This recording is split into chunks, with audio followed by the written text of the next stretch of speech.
No, Osei looks like he should be British. Yeah. He'd have too much fun with that. Osei would have like a South London accent for sure. That might be fun. Osei would use that to get every girl ever. Yeah. His little accent. Do you think that gets girls? Yes. I think women definitely like it. You got a little bit of extra flair to you when you have an accent. But You're exotic. Do you like it though? Do I like it? I have a question for you. I think I'm learning from you a lot. Yeah? Your perspective on, I think we've always had very different perspectives on life, right? Yeah, we have. But I think as I get older, I do start to understand where you're coming from a lot more. Okay, how so? You got to enjoy this life. You know what I mean? I think you got to like take time to like do things that just make you happy. I was sitting back, I'm like, I don't know what I do to like for fun. Yeah. You know what I mean? I think I got to get more hobbies and shit like that. Hobbies are important. Yeah. Yeah, I think I can't just like be monetizing everything I do. You know what I mean? I think that's why I still like basketball a lot, you know? Because like, niggas ain't making no money off that shit. You know, it's just, I do that shit for fun. Totally. I'm in that bad, bro. I'm like, is all this shit worth it, bro? Do you think it is? Yeah, trust me, I've been wrestling with these thoughts for a while. You know what I mean? Yeah, it is. You know, I do always come back to that it is, but I think you got to survive it to make it worth it. You have to. And you know, literally, that's what I'm saying. You have to survive it, and it's not worth it if you lose the ability to enjoy your everyday. I agree. Your everyday, and like what the moment in front of you always needs to hold priority over everything else. To me. I agree with that. I agree with that to an extent. I think that you gotta just being more present, being more appreciative, being more grateful, all those things, you know. Even looking back, like we had that episode like 2 weeks ago, we're talking about like what is happiness. Yeah. You know what I mean? And all that shit, bro. Like that's, I don't know. A hard week at work will do that to you. Totally. A hard week at work will definitely do that to you. Osei, I think you're experiencing a lot of, I think you're experiencing the fruits of your labor right now. You think so? Yes. Do you not? Yeah, to an extent. You know what I'm saying? So do you think that the times when it was really difficult or the times when you like maybe couldn't see a light in at the tunnel, was it worth it for what you're experiencing now? Maybe not to some, you know? To you. To me, yeah, it's definitely been worth it. I think the journey's been worth it. I think that I don't know, it's weird because I started during the pandemic, you know? So I think a lot of what I experienced didn't even feel real. I didn't really have to go through the trials and tribulations of like the beginning messy stages in a sense. But I don't know. It's also weird too because I feel like I've experienced a lot of loss as well in the music industry that I wouldn't necessarily wish upon anybody else. So I'm not sure if it's been worth it. I don't know. What kind of loss? Question. Like, I don't know.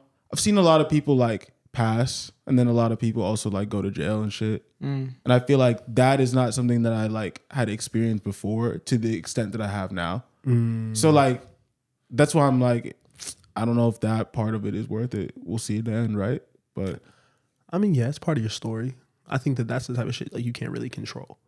You know, like people are gonna make their own decisions. Even if like you develop relationships with them, you think you get to know them in your own personal experiences, but what they're doing outside when they're talking to you, you know what I mean? You can't. They're gonna make their own decisions, you know. So if they do something that puts them in that position, you know what I mean? You can obviously like wish them the best, try to steer people in the right direction, provide positive encouragement, things like that. But I don't know. It is it's tough to see someone that you know or that you've worked with or that you like, you know, just like built a relationship with and then they go and do something else. It does. I can see how that could weigh on you a lot. Yeah. It's just one of those things where it's like you don't necessarily have to put yourself in that position, but when you do, it's like you get very attached to people, you know? Yeah. So I'm saying like there's a lot of different paths I could have taken in life. One is probably like way more corporate and way more like safe. Music is cool, but it definitely comes with a lot. So yeah, I think a little bit of it, bro.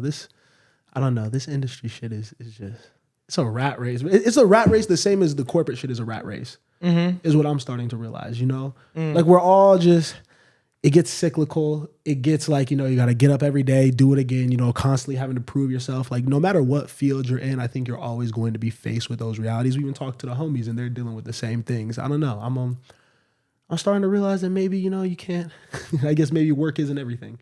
I guess that's the main takeaway, you know, that I'm starting to realize slowly. Yeah. I don't know. And that it's never, I don't think it'll ever be like the purpose that I envisioned it would be. You know what I mean? I had this whole vision that like what I did, my legacy, my work was going to give me this life purpose. You know what I mean? That like satisfied me and made me feel like I would be remembered and my life is important, you know? And I don't think that's the right reason to go into shit like this. You know what I mean? Because none of us are important.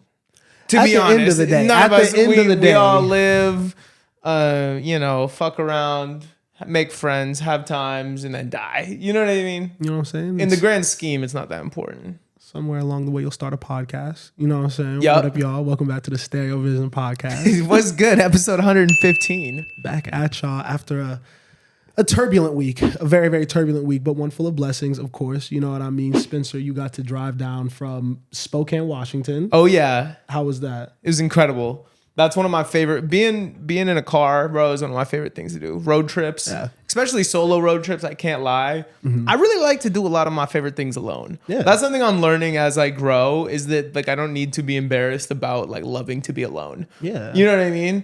And like a couple of the homies wanted to do like legs of this trip with me. You know what I mean? And I was like, no, I'm just bombing this solo. And it was so good for my mental, bro. It was 22 hours. Day one, I went Spokane to Mountain View, which is in the Bay Area. And then day two, I really slowly wound down the coast from the Bay to LA, but, you know, going back road highways, 101, never the 5. You know, just trying to really enjoy and take my time on the drive. Definitely. I love driving by myself. Yeah. I think that a road trip, like I've never done, 22 is wild. I've never like done one where I have to sleep, but like just to Vegas, like I've done that more times than I would like to count. Yeah. And those 4 hours are just like the perfect time for like music, reflection. Like there's been like hour, 2 hours when like I'm not even listening to anything. You turn it off? Yeah. And I'm literally just like thinking. Yeah, I had a couple breaks like that. Most of the time I was listening to stuff. When I want that, I'll do instrumental music now.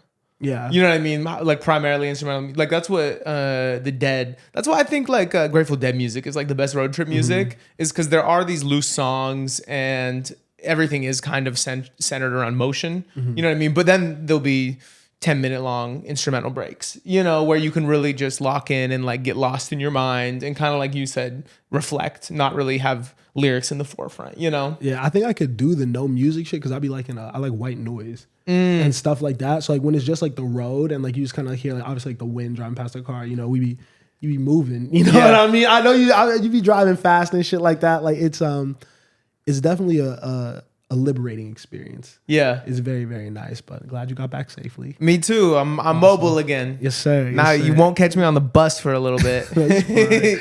How was your week, Osai? It was good. What happened this week? I mean, I guess the latest thing that happened was I went to Delilah. I can't even speak. Nigga can't even get his fly shit off. I can't even speak right now. But latest thing I did was I went to Delilah yesterday for the first time, which was cool. The very first time I went, I got not kicked out. I just didn't get let in. You felt like Drake when you was in there though. Yeah, because it was a Tuesday, so it was mad empty.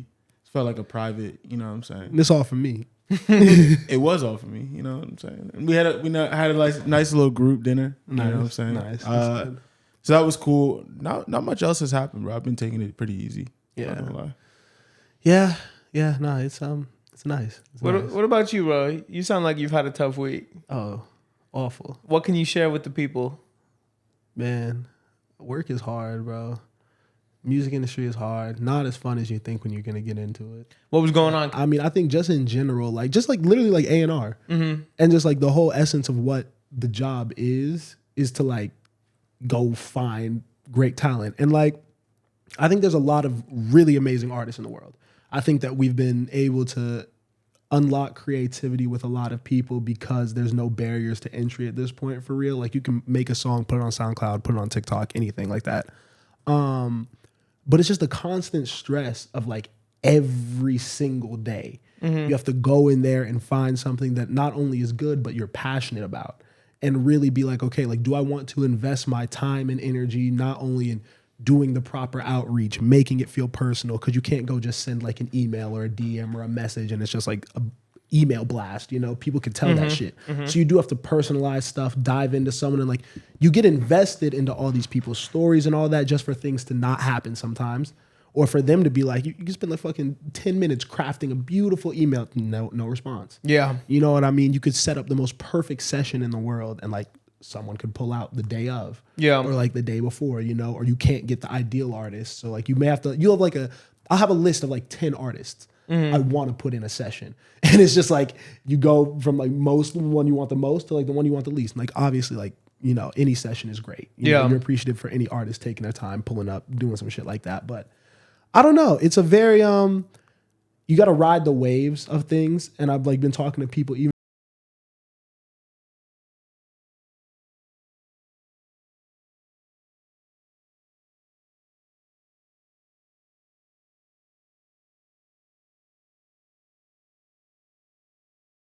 young, immature person who's very like, I want to get shit done. I think it's forced me to kind of mature and be like, not every day is going to be the best day ever. Not every day you're going to accomplish everything you want to, but you have to just keep putting your best foot forward and eventually the right opportunities and the right things will pop up for you. But yeah, I'm just, you know, like it's not an up moment. Yeah. There hasn't been a win in a minute. So I want to, and like, I hate calling it a win, but you know what I mean? Something that makes you feel good. Like you just anything. Yeah. It's, stressful, but you know, I mean, that's all you can do though, right? Is every day what you're supposed to do. And then it happens. Try, bro. Try. And just like keep the music first. Yeah. I think that's been like the thing that's kind of like kept me pushing through this. It's like you don't do this to like get on the most hot popping thing. You know what I mean? Like you want to get involved with an actual artist that you really, really believe in and think that you can also contribute to and really, really add valuable input to, not only as a musician, but like a human being. Too. Like there's a lot of shit that be fire and like even music I like, but like maybe I don't rock with the person morally or what they're talking about or what they represent. And you have to kind of like then look at yourself and be like, all right, am I willing to compromise certain things about me to work this? And like if like for why? You know what I mean? Why would you do that? Is that something you could really go to sleep at night and feel proud of? So just wrestling with that has been a lot, bro. I don't know. A lot of growing ups. I'll be forgetting that we're kind of young too. Yeah. Like we have a lot of maturing and learning to do just like as professionals. So growing pains. Yeah. Just a lot of growing pains, bro. But well, good for you for just taking them on head first. You know what I mean? That's all you can do. You're going to be better because of it. We'll try. Trying to get better. I'm trying to, you know, do the whole wake up early thing. Oh God, I'm so bad at that. Yeah. Awful I'm at it. so bad at that, bro. Nigga, I fucked up today. So I send my last emails for work at 2:30 a.m. yesterday, right? Yeah. And I'm like going to sleep and I'm setting my alarms. And I'm like, okay, like if I wake up at 7:30, I'll be good to go to the gym, and like still get to work at like in time to like do all the things I have to do. Nigga, but I'm like delirious as I'm doing this. Oh, I know exactly what you did. I know exactly what you did. So my alarm wakes me up at 7:30 and I'm like, what the fuck? Why do I have an alarm right now? Yeah. I'm like, this is abnormal for me. Like, why would it be this early? I've barely slept. So I just snooze that shit. Go back to sleep. I wake up like 30 minutes later. I'm like, fuck. I was supposed to go to the gym this morning, bro. Yeah. Just not even thinking. But yeah, I want to do like things for my like health, like life shit. Bro, so bad I want to wake up early. It's impossible. It's actually frustrating because I've done it before in my life, and I don't know what is it about this situation that makes it exceptionally hard. But I'm right now working 12 to 8 every day, so like after work, nothing's really getting done. Yeah. I can fantasize like it will, and some on an off day it will, but realistically, shit needs to move from 8 to 11. You know what I mean? Plus, that's when I need to work out. So it's important that I be getting up by 7, and it just is so hard. It's ass. I did wake up on time. Oh, I got a story. I woke up on time a week ago that didn't end up super well. The day that I was traveling. Yeah. I want to tell you guys what happened because we were here super late the night before. It was I guess we were here until like 2 a.m. It was the night Tommy Richman dropped his album. We'll get into that in a second. But I was like, okay, Tommy performs well on our page. This is a new exciting artist. This needs to go up tonight. So I'm grinding it out. I get done around 4:30 and I go to bed and I sleep for 2 hours. I wake up, I pack my bag, I do the whole ordeal. I get my Uber to LAX and I'm there an hour and a half early. Through security, do great, find a bench, sit down, work for an hour, flight leaves in 30 minutes. So I walk to my gate and I sit down at my gate I'm like, okay, 30 minutes. Let me just listen to a little more of this TheStereoVision podcast that I'm ripping through right now. You know, sit down, boom, fall asleep. I wake up and I look and the flight says departed. It had left like 10 minutes before I woke up. Bro, I almost lost it in the airport. Because in that moment, you think everything's ruined. Mm-hmm. You think everything is ruined. You're like, well, there's no more flights today. My grandma was supposed to pick me up. Now she's going to be all upset with me. You know what I mean? Like, I'm supposed to spend this time with my sister, all that. I ended up, there was another flight later that day, like 12 hours after, that had to connect through Seattle and cost me like $180. So it was an expensive nap, but sleep is something that I'm really trying to conquer in age 25 and figure out how I can make it work for me a little better. I agree with you. I think I'll get sleep right at 25. You got up early though. Yeah, I got up early today. Is that like a normal? Is that easy for you? It's not very easy. The real answer is go to sleep early. Yeah. But like we don't really have that luxury all the time. You know? Most of the time we don't have that luxury.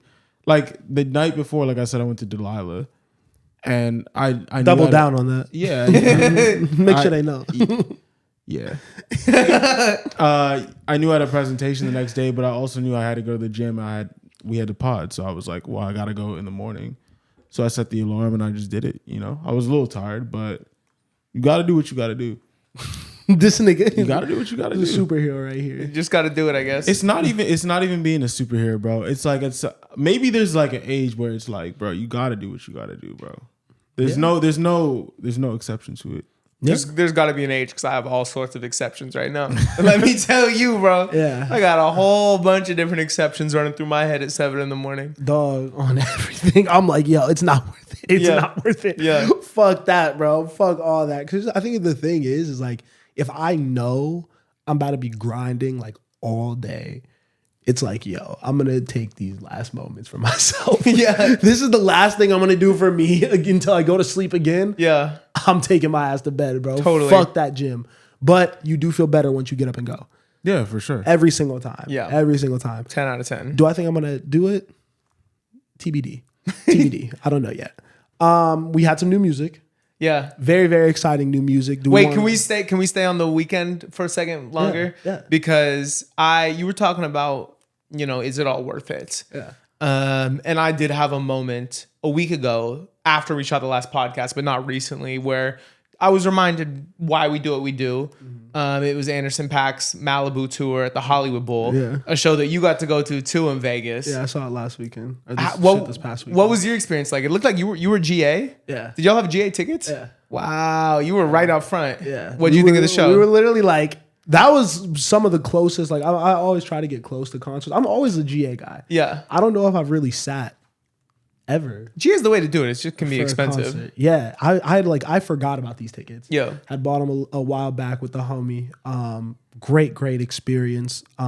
It wasn't like a ton of like guests coming out, but just like an album that we love. Yeah. Like him doing that front to back was amazing. Anderson is maybe one of the most talented people I've ever seen in person. Yeah. Watching him be so charismatic, sing so well, play the drums, like it was just a masterpiece. The whole like stage setup and everyone that was with him sounded great. Vibe was high. Everyone really looked into everything that they were doing, even though I'm sure they've done a million of these shows. Like he ran a tight ship and it was really, really dope to see. I loved every second of it. Yeah. That is a special album. That goes up on the list of one of my favorite shows I've ever seen in my life, just because that album is super special to me. And I had a really special moment with that show because it's, you know, I've always said that's top 5 album ever for me. Yeah. But when he was performing it live, I was like, wow, this album is so special to me because these are like core truths to my being, like what he's actually talking about and the messaging of this album that he wrote when he had no money, couch surfing, but he still was this ball of charisma that wanted the best out of life and was joyful even in these hard moments. You know, like these songs are core philosophical beliefs to me. You know what I mean? And I'm so aligned with everything. And when you realize that that is the case after loving songs for 10 years almost at this point, you know what I mean? It all comes full circle. Oh, that's why I like The Dreamer so much. You know, oh, that's why because I'm thinking about moments in my life when these relate so much. Exactly. You know what I mean? And I'm going through some of them right now with those last 2 songs on the album, Celebrate. Yeah. When he said, you know, I was under the impression we all want the best out of life. I was like, core truth. I look for people that like understand, why don't we try to make this the most fun it can possibly? Why don't we try to have the best life possible? You know what I mean?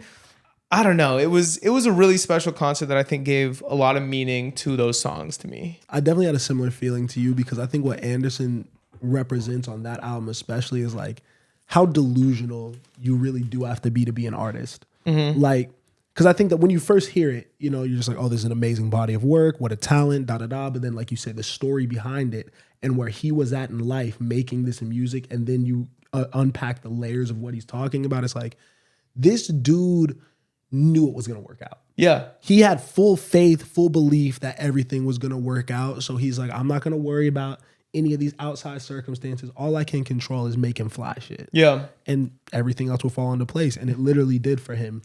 And there is that, like, there is just an air of, like, it's almost, you have freedom when you do that. You don't move with fear. Yeah. I don't think Anderson made that album with any fear of like, oh my God, I need a hit. Oh my God, I need something that everyone's going to gravitate to. Am I going to get radio play on this? You know, it was just like, yo, this is something that I believe in. This is a message I want to put out to the world. And such an eloquent way to, like, writing, production, fucking like the feature selection. You got to see some of the greatest people come out at the LA show. Yeah. That was pretty cool. That's wild, bro. No, but I want to talk on what you said for a second because I agree, but a slight adjustment I would make is it's not like, I don't think he knew he was going to make it, but in the album I more get, what else am I going to do? Yeah. This is so clearly my purpose. What the fuck else am I going to do? I make it or I don't. You know what I mean? I'm going to do this. And that's how I relate to when you ask me, is it worth it? Yeah. Because, you know, like I'm seeing it firsthand right now, working at a grocery store. You know what I mean? I'm like, what the fuck else am I going to do besides music? Yeah. You know what I mean? Like I'm really considering right now because it's been super difficult, you know? So I've ran through all the options and I'm like, what the fuck else am I gonna do? This is all I do. So I'm gonna do it. You know what I mean? Like there's no other option. I'm telling you, we put like, I think we're funny because like you do realize that, like, you put yourself in a certain position. Like, I have no hard skills. Like, I'm really just like, unless this A&R music shit works out, bro, it's like, you got to start at the bottom of some other shit. Yeah. And that's by choice. You know what I mean? Like, we obviously like chose to jump into this field and do what we're going to do, but it's a little bit of risk. Well, there's no if. There's no if. Yeah. There's no if. It's what don't you feel like this is what I'm here to do? Yeah, I mean 100%. Because a similar thing, you know, when I lost my job back in February, I was like, I almost had taken it for granted when I had it, and then when I lost it for a second and my day-to-day changed, I was like, oh fuck. Yeah, you know what I mean? Because it's like I miss the stress. You know what I mean? And it's not like the stress is what kind of like ends up coming to the top when you're talking about everything, but more than that, it's like figuring out the puzzle. Yeah, putting things together. You know what I mean? Seeing what you can do for someone else, seeing how happy they are when you have the potential to, like, we can change lives with what we do. Because I don't think necessarily, for me at least, and I think you're a similar way, like, we're not natural musicians. I don't think our goal in any of this is to necessarily be the ones to make music or even be like the front man in all of this. You know, I mean, obviously niggas like the podcast, you know what I mean? See our face and shit like that. But I like seeing other people reach their potential. Yeah. I like helping other people reach their dreams and just being a small part of that. You know, that makes me feel good. So yeah, I mean, we'll continue to plug away and figure shit out. We're philosophy pod today. A little bit. Shit is necessary. But I do want to talk about the show a little bit. The Hollywood Bowl show was the best production I've ever seen in a concert. From the guests, he brought everyone out on the album, from Schoolboy Q, Rhapsody to Live Quietly at the very end, For the Dreamer, and then just brought Dr. Dre out and did the next episode where Anderson was Snoop and Dre was doing his part. Every time I go to the Hollywood Bowl, the vocal mixing is the best I've ever heard. Yeah. And so just like the live vocal was incredible from everyone that took the mic that night. I can't lie. After Dre came out, I was like, as soon as I hear Tints, I'm looking for Kendrick. You know, Kendrick didn't come out. Coming Home came on, and I'm like, Andre?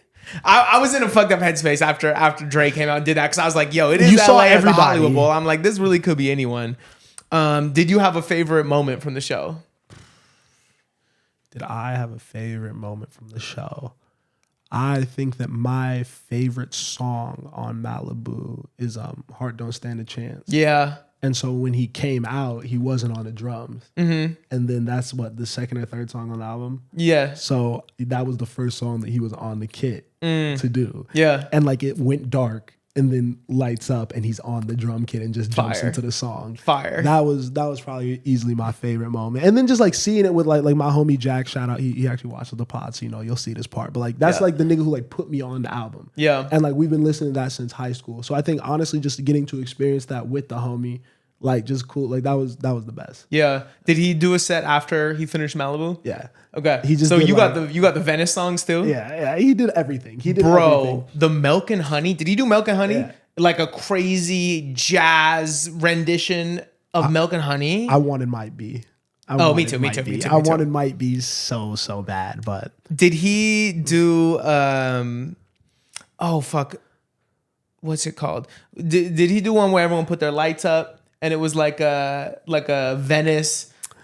I don't remember what song, but I have a video of it. Yeah. And then he went into go, what you doing? Where you at? And then he did it you got acapella. played. Oh, he did it my acapella God. though, bro. I'm like, oh what? my God. that was crazy. I have a video of that when he cuts into that and I'm just you can just hear the disgust in my voice. I'm like, yo, what the fuck is this guy doing, bro? Nah, he might be the best like showman. Yeah. Out. You know what I mean? 100%. Somebody that's just going to blow you away with their stage presence, their charisma, their vocal ability, their instrument ability, and the stories he told between songs and the way that they led from track to track. That he is one of the ones you need to see him live while he's out and touring, because if you miss him in 20, 30 years, you're going to seriously regret it. He's one of those guys. History is going to look back on that Silk Sonic album a little bit differently than I think even we do right now, and Anderson's entire career. I was talking to Caden about this because I went with my girlfriend. Anderson, it seems like he's frequently like a sidekick or like in the background. You know what I mean? He's here for all these huge moments and songs that we love, but for some reason it never seems like he's necessarily in the forefront. Even when you listen back and you're like, wait, this like Smoking Out the Window, this is his song. This is not even Bruno's song. This is his song, you know? So I do think in hindsight, we're going to look back on his career and be like, wow, he was one of those ones in that generation. 100%. I think he's like your favorite artist. Yeah. That's the bag that I think he lives on. Yeah. Smoking Out the Window though. That Bruno falsetto. When we were in Vegas, I was like, I knew we weren't gonna get all the guests that y'all got. Yeah. I just wanted Bruno to pop. Yeah, Bruno out. could have come out. I in Vegas. wanted Bruno Yeah. to pop out so bad. Yeah. Well, because you another saw great the show. Silk Sonic show. Yeah. I mean, Bruno's on that. Everything that we're saying about Anderson, on par with Bruno. Yeah. That voice live is out of this world. Like the falsetto, everything, just tens. Yeah, we also got an amazing album from Tommy Richman, which I thought was going to be more universally loved. The old heads don't like that. Yeah. A lot of people don't like it, to be honest. I thought that was one of the most impressive bodies of work of the entire year. I did too, and I didn't even see any of the Twitter commentary until like today. Yeah. But like, what have you guys seen? I think people said that, well, okay, let's I guess focus on the positive. Yeah. Not the debut album, because this is the second album in his Animal series. The first one was Alligator. This one's Coyote. 11 or 12 tracks. 12 tracks of Tommy really diving into the sound that you got on the singles, not so much from $1 Million Baby and Devil Is a Lie, but I Thought You Were the One and Whitney. Whitney's my favorite song on the project easily. All his guys from top to bottom is the most impressive thing that he did. Yeah. From producers to features, everything is everyone that you've seen around Tommy since the beginning of his career. It's a throwback sound. It's fun. It's an album talking a lot about like love and relationships, but also talking about just like personal growth a little bit, or just like personal experiences and things like that. He sounds so confident. Like, I think that this $1 Million Baby thing, like, it put a battery in his back a little bit more to be like, nah, I'm gonna go harder with everything that I've been doing. Yeah. I'm not changing for nothing. Whatever I've done up until this point got me here. So I'm gonna just keep doing me. I loved at the release party when you see him get on the mic. He wasn't really performing, but he was just kind of talking. And like he had a little bit more confidence to him. Yeah. You know, he's saying what he really feels. And I think, of course, like that moment above any other moment, that's about you. So you can kind of talk your shit. And he came off like a real artist, which I think we knew he was. But I think for a lot of people, he was that song, $1 Million Baby. And even I didn't realize how much people put respect on Devil Is a Lie too. A lot of respect on that song. But he's one of them ones. Yeah. For sure. And this was a great album to me. I think he deserved to be able to say everything that he said. From, you know, nobody's really making this real music anymore. He did make that real music. Yeah. The musicality and the production throughout the album was really what made it so special to me. The fact that these songs were all so unpredictable. You know what I mean? Bridges, outros, chord changes, key changes. Like, it's something that you could tell he was in the studio with the musicians who we called out in the reaction, but Jonah Roy, Kavi, Limo, Kavi, John Waymeyer, and I think there's one other guy who was Max Vosberg. Oh, Max Vosberg, yeah. Manny Velli was on it. This is all super, super DMV, even though Jonah's from St. Louis.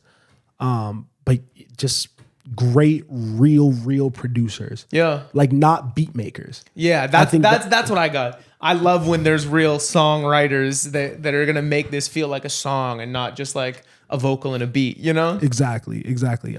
Everything meshed together well, really impressive. How you feel about your fellow Virginia brethren? No, the album was amazing. Yeah. It was amazing. It's a great addition to his catalog. And yeah, I don't know if I saw as much discussion about the actual music as I have about him. But I think if people actually took the time to listen to the music and like digest, it's going to age super well. Because you can tell, I mean, even from his Twitter, and we can get to like his opinions and like what he's talking about in a second. But even on his Twitter, we called out that it seems like he's inspired by, you know, like the 80s sound, like kind of like Michael Jackson and Prince. And like he called that out on his Twitter too. He said like Michael Jackson is one of his bigger inspirations. I don't know what the exact tweet was, but he mentioned that. And yeah, I feel like you can really hear it. You can hear that he's a real musician. And I think that's what really matters. And I think that his point to nobody's making real music anymore, to me, that's what it meant. But I think he has to be careful in terms of his commentary, because I don't think he knows exactly how to voice his opinions the right way yet. I think like even when I saw him do the release party thing where he was talking about, you know, music is dying and all this stuff. And then obviously on Twitter, he's talking about he's not a hip hop artist and all these different things. I know what he means. You know what I mean? I'm not going to be on some like, oh, you're doing this, you're doing that. But I think when you're as big as he is now, right? Because he has such a big audience and such a big reach now. I think that it's very easy for these like phrases and things that you put out there to get misconstrued. Especially because, I mean, obviously, bro, he's a white artist in hip hop, you know? Is he in hip hop? He is in hip hop. He's in hip hop because he co-ops a lot of his style and the way he dresses and the way he talks. And I would say too, even some of the music from hip hop. I think that's really what it is. It's not really just about music. It's about like, I mean, style. I mean, what are the 5 pillars, Spencer? You know them. Breakdancing, graffiti, beatboxing, MCing, and DJing. So maybe he doesn't fall into any of that. But hip hop isn't about rap though. It's an aesthetic. Okay, so here we are. We've arrived at the controversy. If you're unfamiliar, there was some back and forth on Twitter today where Tommy Richman tweeted, "I'm not a hip hop artist." And then DJ Head was the one that I saw really go after him initially, said like, copy that. I'll make sure that I got 2 new time slots open for a hip hop artist that is proud to be hip hop, you know, talking about how he's going to take Tommy out of his set for the day. And Tommy came back and said, you know, I didn't mean, what I meant to say is I'm not only a hip hop artist, I'm a singer. And they had a little back and forth on Twitter, but I've definitely seen the narrative run with it that he's doing the Post Malone, you know, using hip hop to get in the door and then kind of kicking it to the curb when it's convenient for him. Bro, niggas, Post Malone had a grill and cornrows. No, I'm with you. Yeah. I'm with you. I think I don't get it because this nigga has a side swoop haircut like Justin Bieber and wears fucking beanies all day and like all black. Like he don't even dress that hip hop to me. Like I see where you're coming from and like the aesthetic and shit like that, but like Tommy really just kind of seems like a nigga who like is on his own wave. Like I was confused at the outrage, to be honest. I think that people are just like really excited, and it sucks because I think it's older black guys in media have seemed to really attack him. I know I've heard Joe take some shots at him, DJ Head obviously. I've heard a couple of Funk Flex took the shots at him, and it's just like, why? Yeah. This kid is he's like mad out the way. Yeah. And like not doing anything, not biting anyone's stuff, not pushing any negative narratives. Like I see a million brand new like white rappers pop up with like 10 black people behind them toting guns and talking about doing all this crazy stuff. And I'm like, that's ripping from hip hop and using the aesthetic and all that. But this guy is like just vibing. Honestly, like I don't really I don't get it necessarily. And I think that it's just like, it's controversy. People want to find a reason to be upset about some shit, but I think Tommy's got to just kind of stay away from that. And I don't think you need to censor your message to make these people happy. Say what you want to say. Fuck it. You know, we have too many people that are always trying to be politically correct. I even saw Chappell Roan a couple weeks ago said something about like the Kamala Harris Trump situation. Yeah. And is basically like, I'm not voting. In her words, she's like, I'm not voting for Trump, but I don't love all the stuff that Kamala's doing, basically. And niggas took that and ran with it. And she had to literally go back on social media and clarify, like, yo, I don't fuck with Trump, none of that, But like, I see issues with this woman's policy. And I'm like, anyone with half a fucking brain can put 2 and 2 together. We don't need to dumb down our society and make these artists like have to like 1 + 1 = 2 every fucking statement they say. You know what I mean? But I would say it sounds like you understand Tommy a little more, or not Tommy, but the backlash for Tommy. Can you explain it a little better to us? I don't know, because I don't really feel like it's deserved. So that's where I struggle with it, because I kind of feel what Miles is saying. Yeah. I think it's a narrative that's made up, but I think that you have to control the narrative. You know what I'm saying? And I think like getting on Twitter and talking about and trying to clarify what you're saying, or even making the initial statement, I just think he has to be a little bit more self-aware, especially in these early stages, right? Because even though you could say that the music and the aesthetic and all these different things aren't necessarily all pulling from hip-hop, he's still being promoted in hip-hop spaces, right? Whether it's the label or like his close friends. Like I would say like even like a Sunday Sounds, right? Like, yeah, that's not all like hip-hop artists, right? But when we first saw him, like there's a lot of rappers on that lineup. Yeah. He's a little bit different for that lineup for sure, but he's being promoted to an audience that enjoys like hip hop, maybe some alternative music too. And I think like, especially like DJ Head, right? I don't know that much about him, but from what I do know, like older radio DJ, right? I'm assuming he made that statement because somebody is asking him to play Tommy's music, and he's a hip hop DJ. So Tommy's being promoted in hip hop spaces. So he's seeing that and he's like, bro, why am I promoting this dude when he's saying he's not even hip hop? I'm gonna just put on people that are proud to be of the culture. You know, I think it's a lot of different messages that are being misconstrued. I think if you're Tommy, you kind of even stay away from those conversations until you learn how to navigate them, or you get some PR that like knows how to navigate it. Because he's being criticized about it from the beginning, ever since he blew up. It's not a new thing. So I don't think getting on Twitter and trying to clarify anything or talking about I'm not a TikTok artist, I'm not a hip hop artist. Actually, I meant I'm not just a hip hop artist. I don't think these things really add to what you have going on. I think honestly, he needs to stay a little bit more silent, a little bit more mysterious. I know that's funny, but that's really what it is. I would be mad if I'm in his position and I would say something like that, because like I'm like, are y'all even fucking hearing the music? If you're listening to the album, if you give my music like a real legitimate chance, there's no way you understand what he's saying completely. Yeah. There's no way you walk away with the conclusion like this is a hip hop act. And being an opera singer, he's probably like, yo, I'm not a fucking rapper. Like, what do you mean, bro? Like, I think you guys are coming from the perspective of also caring about him and wanting the best for him. So it's like, yo, I don't want to see you have to deal with this shit. Just shut the fuck up. Stay out the way, bro. We're all going to listen to your music. The shit slaps. It's going to go up on the charts. You'll be fine. You don't have to clarify shit. But like, fuck that shit.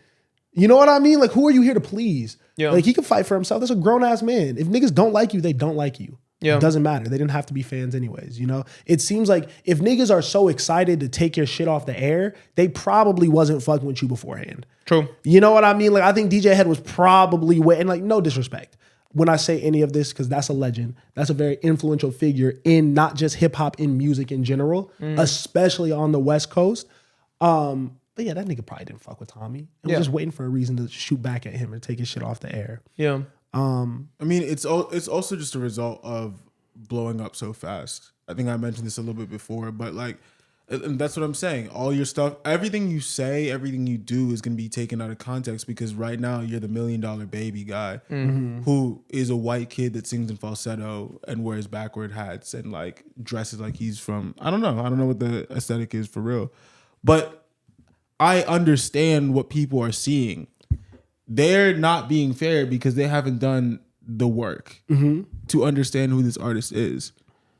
But like the general public's not going to do the work, bro. The general public probably hasn't listened to the project. I agree. And as you continue to build a fan base and you continue to push the project, you still have to carry yourself with a self-awareness of, I am a white person in black spaces. Not saying you have to pander to anybody, but he's not. He's not just in black. He's in music. All right, Miles. You go ahead. He can do whatever the fuck he wants. Like he can go ahead and do that shit. But I'm telling you, it's not gonna end well. If you want to be smart, you got to focus on the music, bro. You can't just put out random statements like that. He's talking. The statements are about the music. No, bro. You're trying. I mean, look, you got it, but I'm just saying, like, I know exactly how this is gonna go if you just continue to push against it, and it's not gonna work. Your strategy is not strategy. You're just like, fuck it. Like he's right.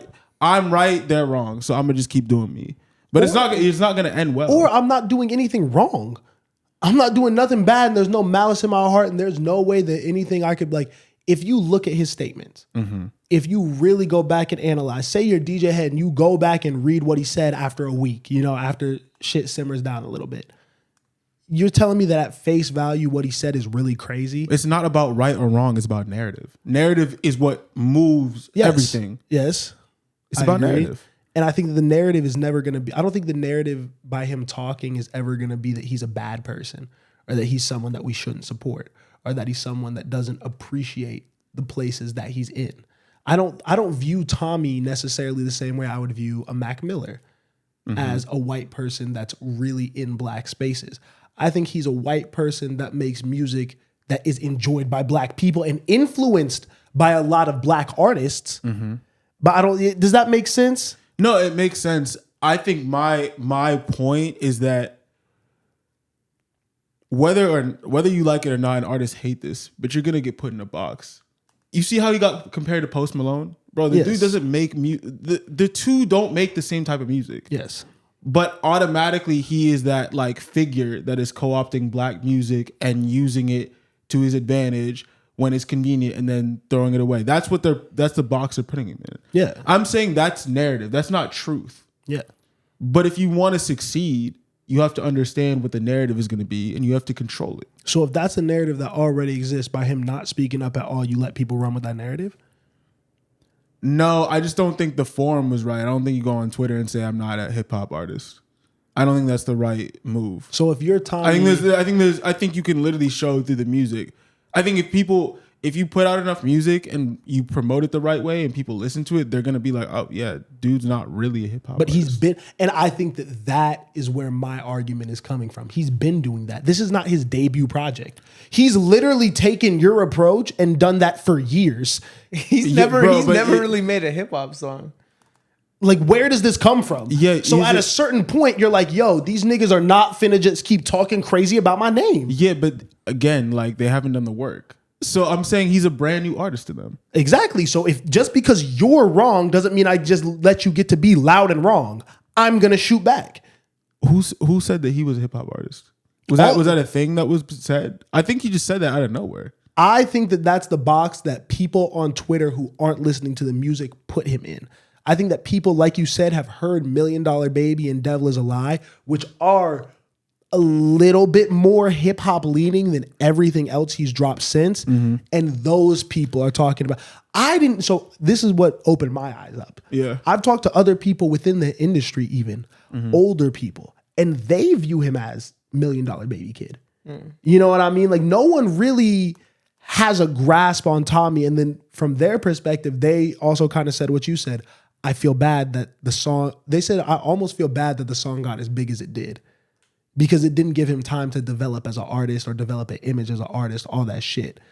So I think that he was just kind of tired of people talking about him and like giving these opinions without actually listening to the music. So he just had to say something.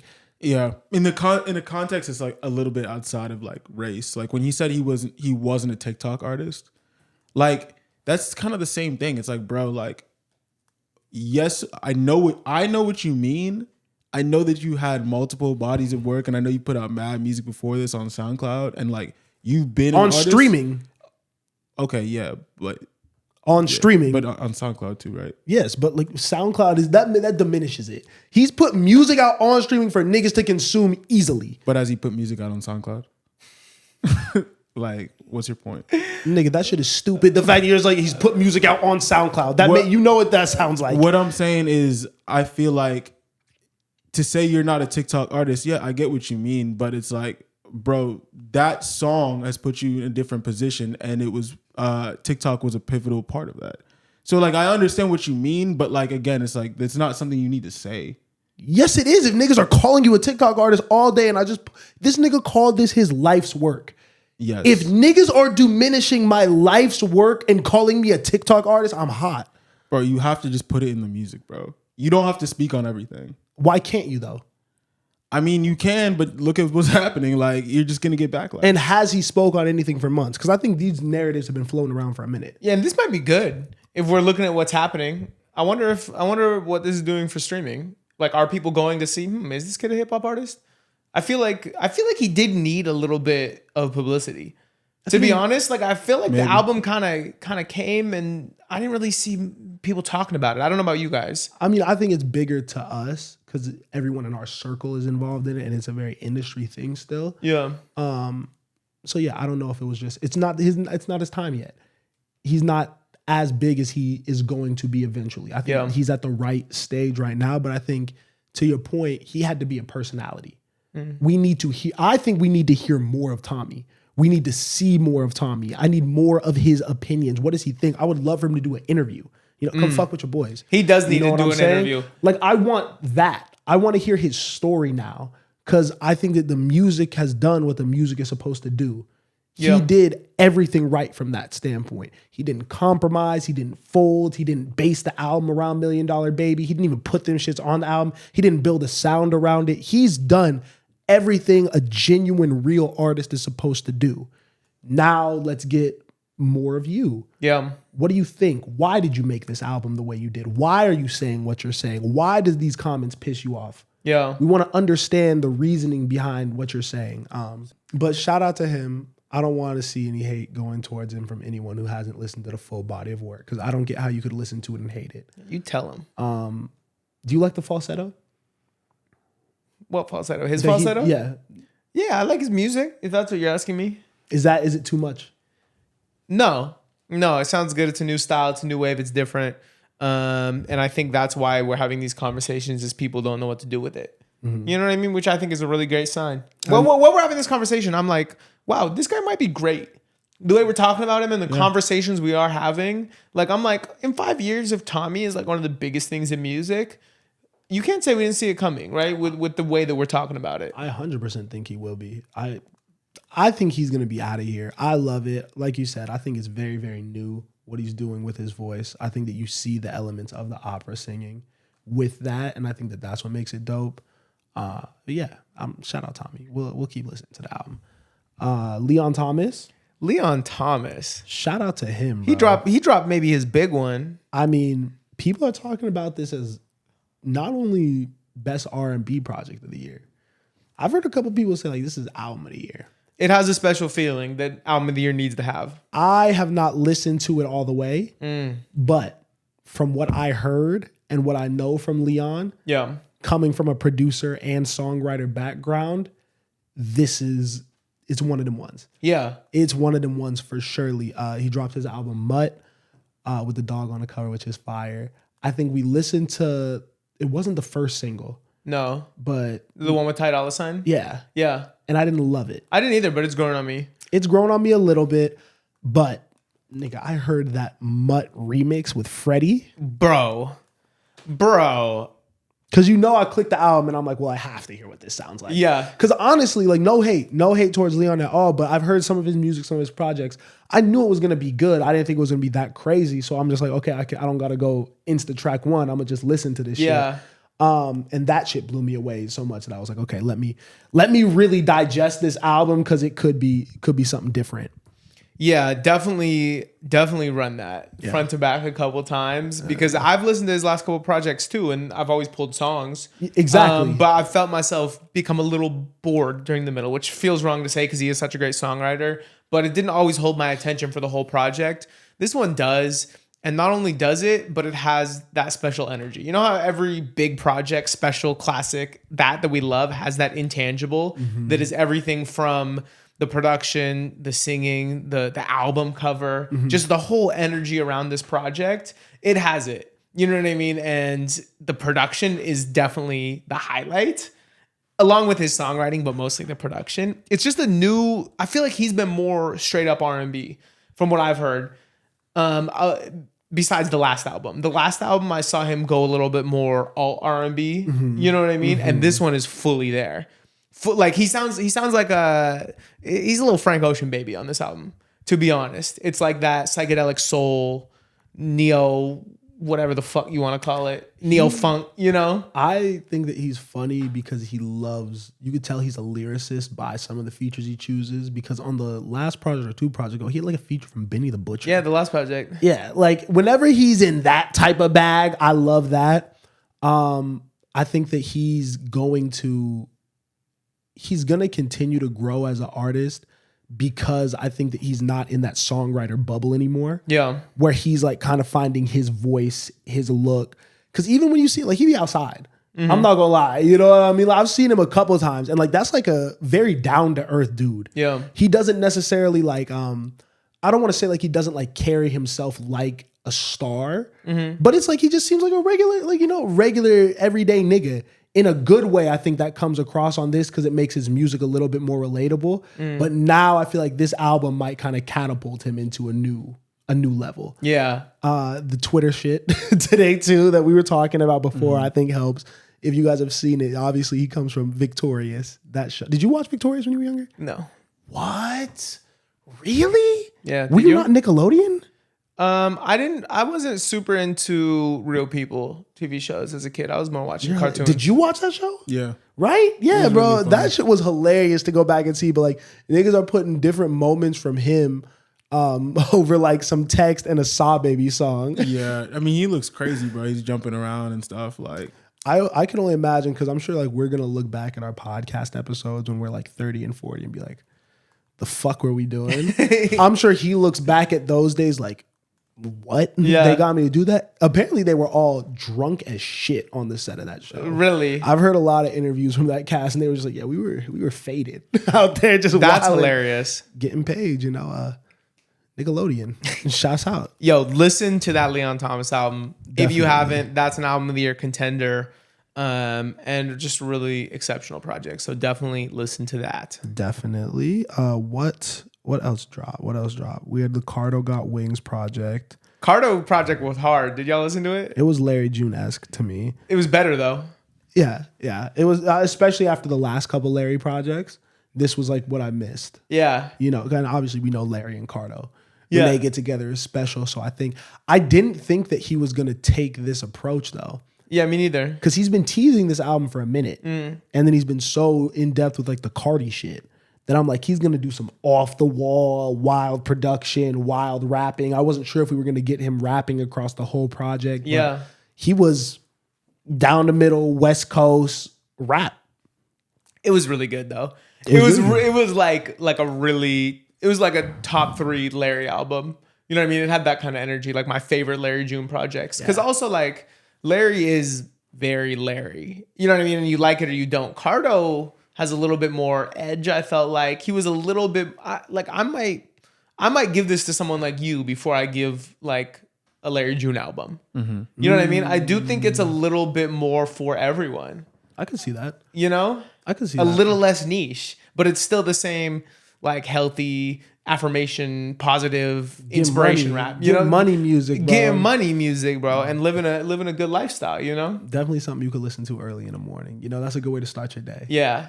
I really like that project. I'm really glad he dropped that. I didn't know he was gonna be rapping at all. I thought it was gonna be like a Metro Boomin type album. Well, because he's been teasing this. The character is like Madman Van Dam that he's been like kind of pushing, and like he had like artwork for it. Like this has been in the works for a very, very long time. He teased some stuff.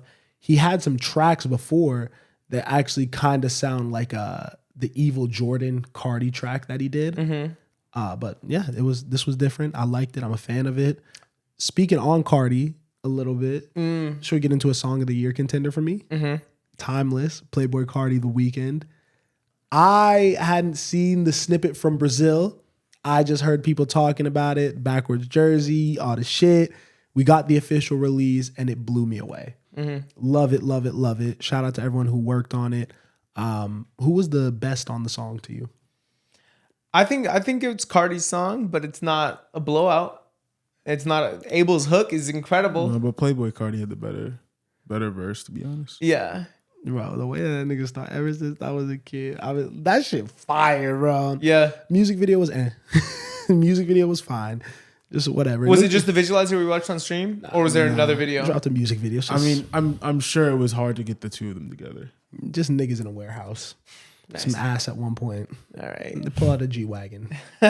Classic. Check all the boxes. Yeah, that sounds like a recipe for success if you ask me. But the song itself is amazing. I think that The Weeknd, we spoke on this in the reaction a little bit too. Great way for him to continue with this kind of rollout of the project. Very, very essential after that first song for him to add some edge to it. Add some more artistry to it. Because this was a creative take on their collab. Because there is a way that collab sounds really awkward and clunky. I think that letting Cardi kind of do his thing and almost, I was going to say that he stepped into Cardi's world, but I actually don't know. Yeah, they met in the middle. You know, it feels like it was a perfect mix of both of their sounds. Cardi didn't have to do anything out of the ordinary for him. The Weeknd wasn't out here trying to rap like Cardi or anything like that. They melded up perfectly on that song. I like that you say song of the year contender because that's exactly what it is. Yeah. It's up there. It's up there for sure, for sure. Just because it's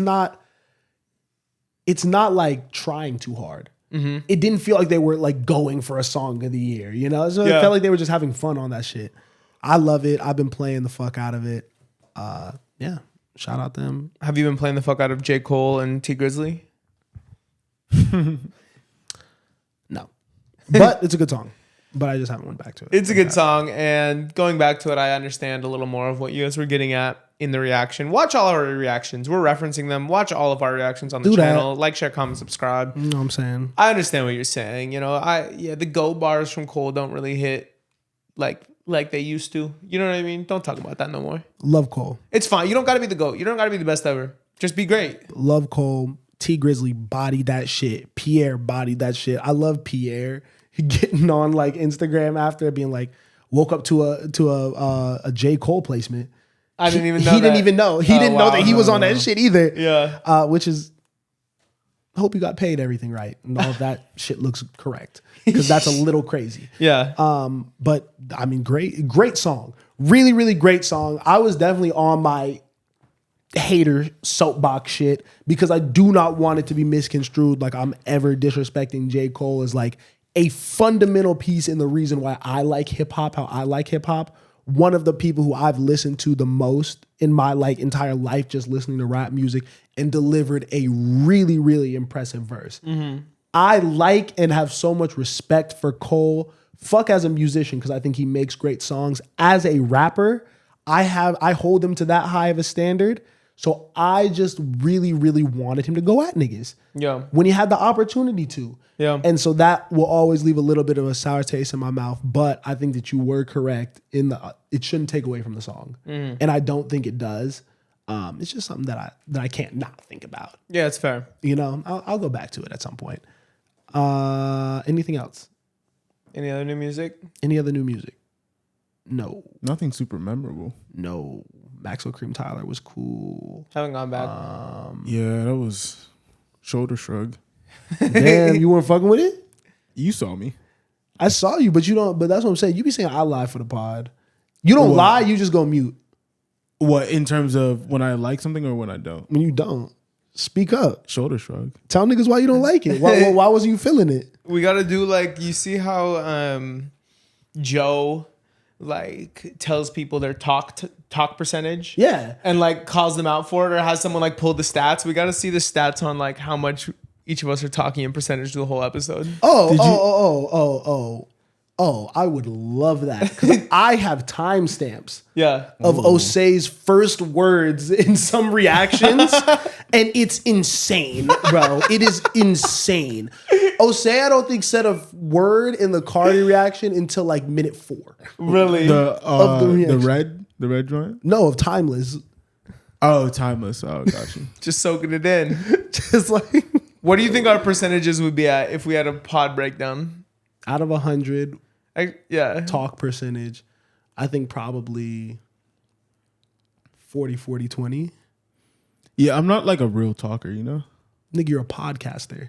But like, I like, you know, listen to music and then digest it, you feel me? You're a podcaster.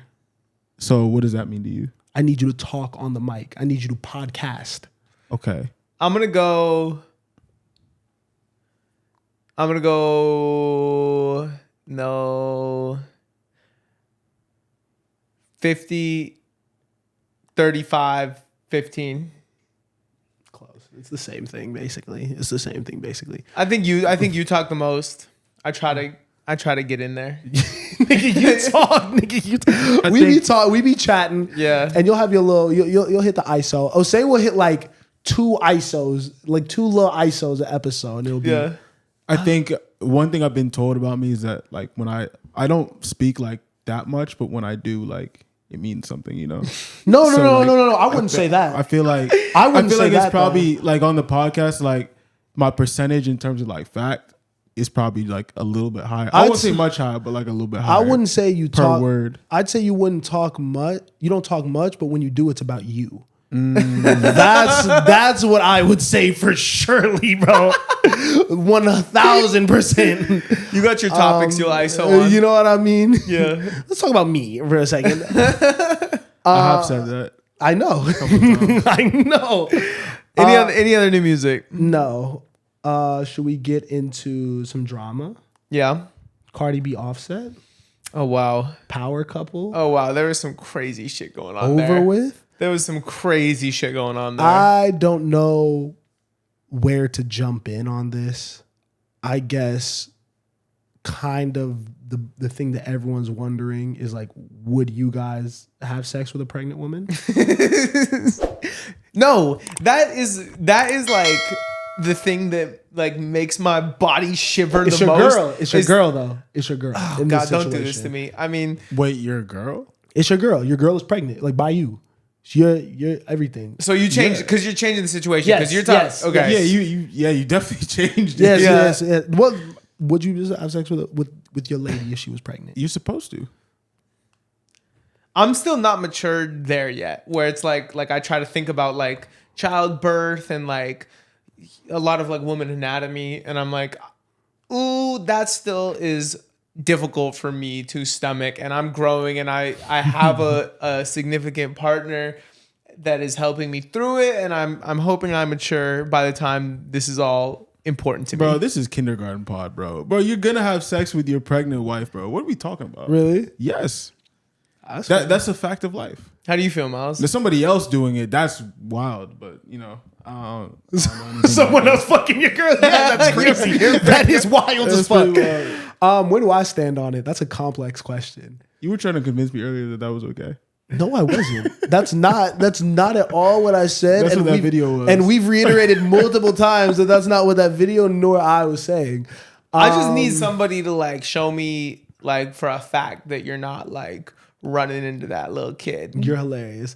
You know what I mean? Nah. I don't know the layout well enough. I don't know the map. You know what I mean? The map. Like I don't know where the kid is and where I am. I don't think the issue is not hitting the child.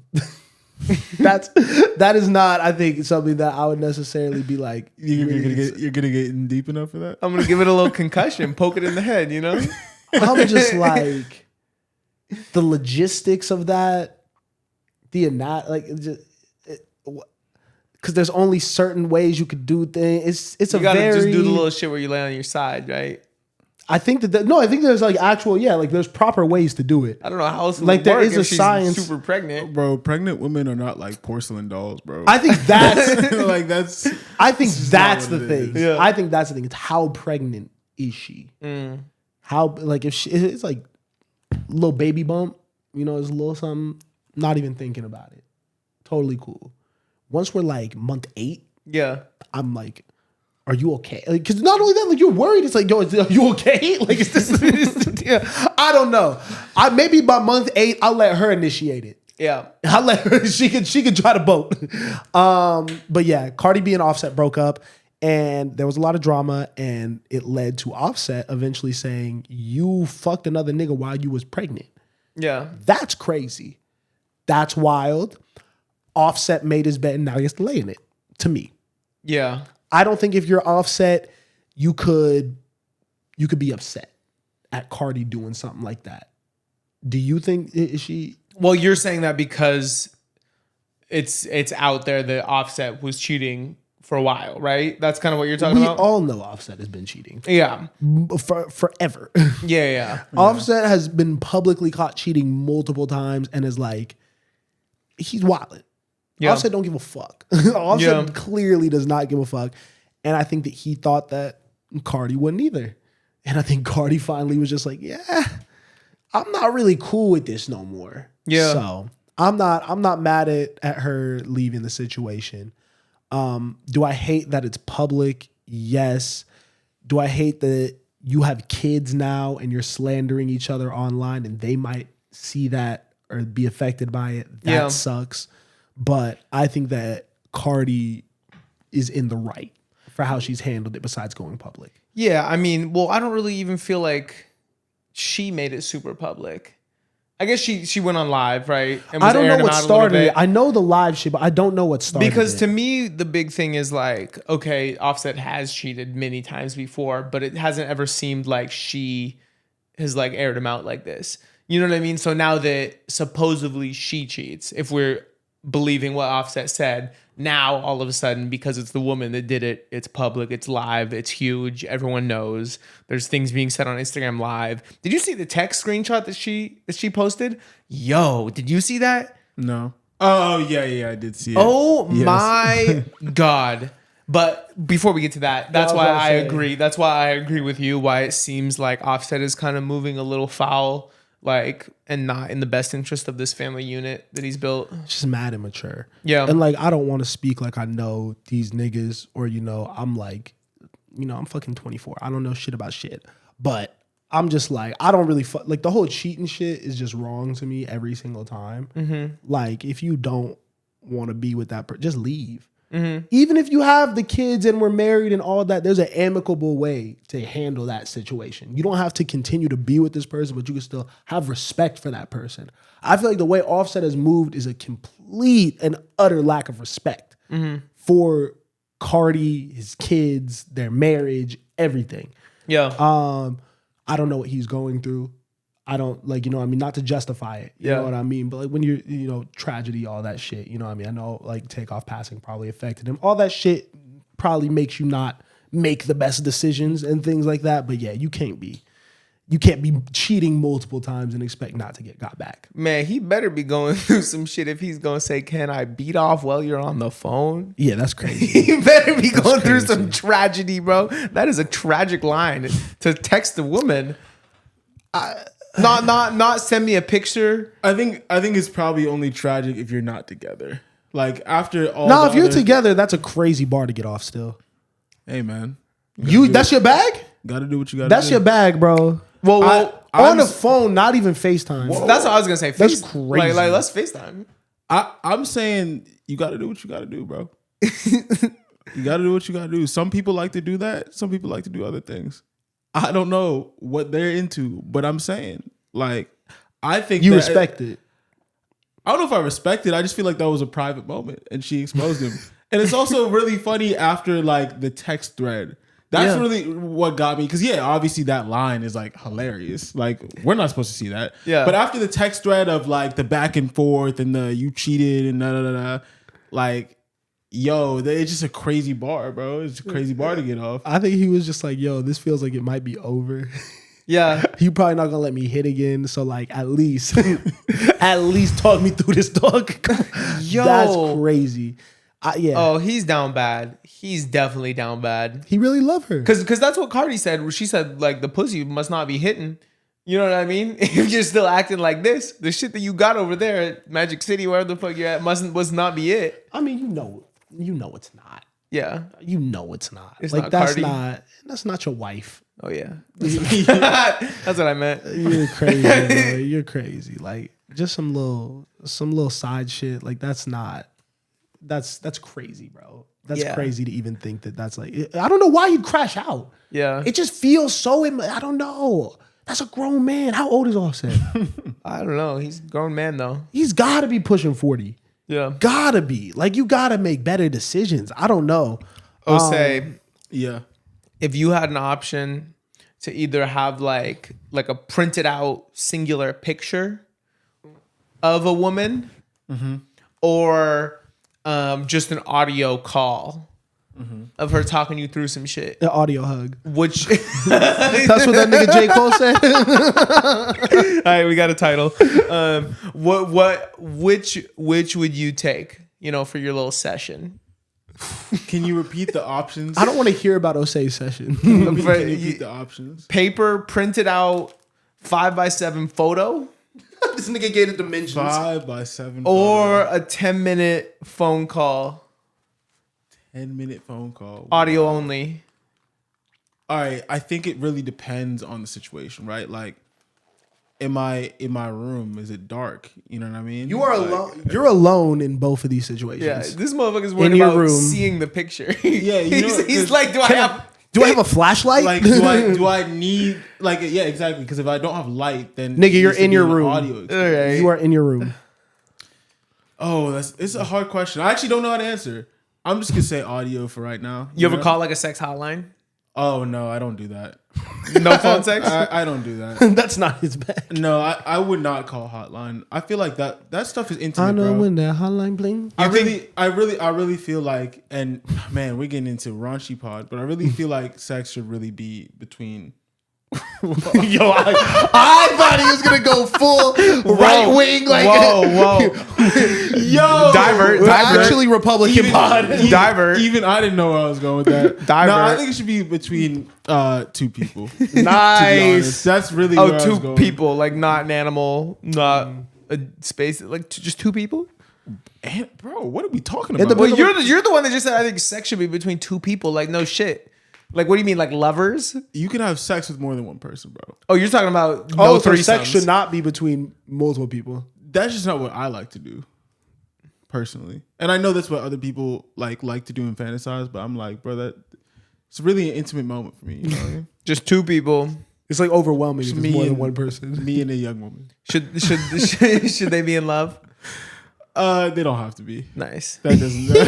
Don't say that shit don't matter though. Nice. Listen, fuck all that though. Oh god, but yeah, I guess the audio. Why not? That's my answer. You think you could finish if you call the sex hotline? Come on, man. You ask one. You always ask one too many questions. One over the line. I'm just wondering. Do you think you could? No. Anyways. Yo. Anyways. The answer is no. Anyways. No. The answer is no. I'm not doing that. So I wouldn't. Okay. What about you? No. Yeah, I think I could. Yo, wait, I'm getting all the questions. What's your answer? I think I could. Yeah. Phone or audio? Or sorry, audio or picture? I'm thinking audio. The audio feels like the right move. Audio's the right answer because it's like intimate. You know, audio. You could hear. Yeah. It's definitely your lover's the right voice. You know. Yeah. Yeah. Exactly. Right. Exactly. I don't know. I think that shit might actually be kind of smooth. I might have to make a call. You got to get like a voice note. Voice note.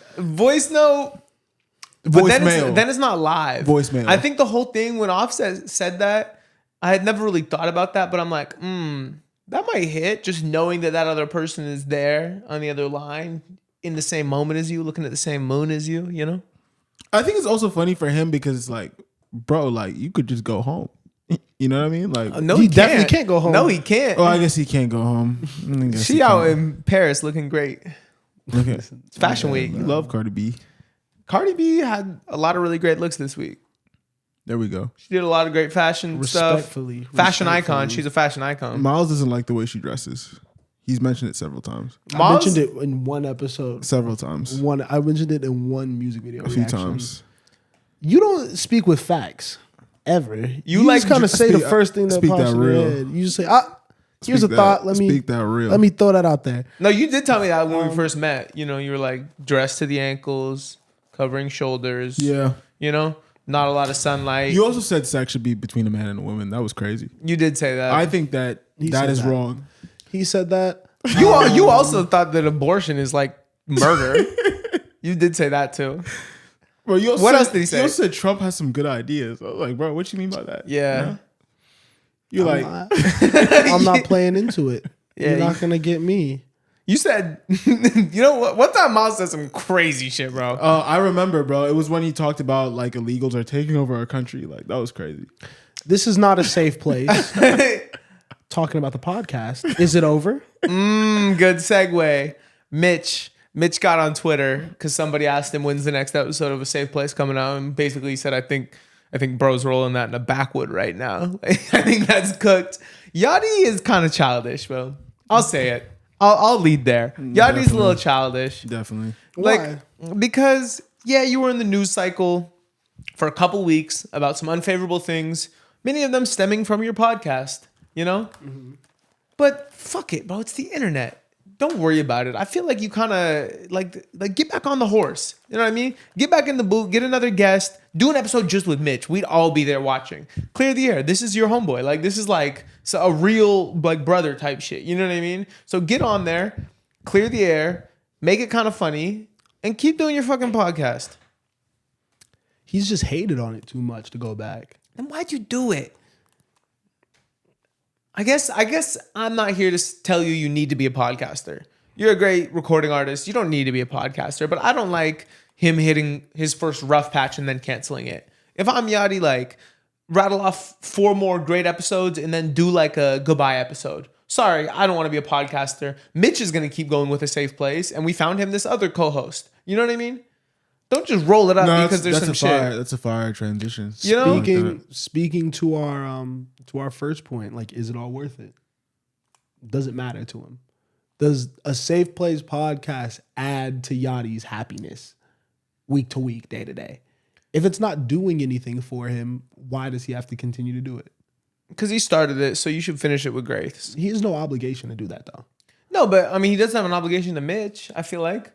They've talked about it. You know what I mean? I think him and Mitch, I don't know from the way Mitch is moving around, though, in the rooms that Mitch is in, I think him and Yachty are still cool, and I think they still work together as friends, producer, artist type thing. Yeah.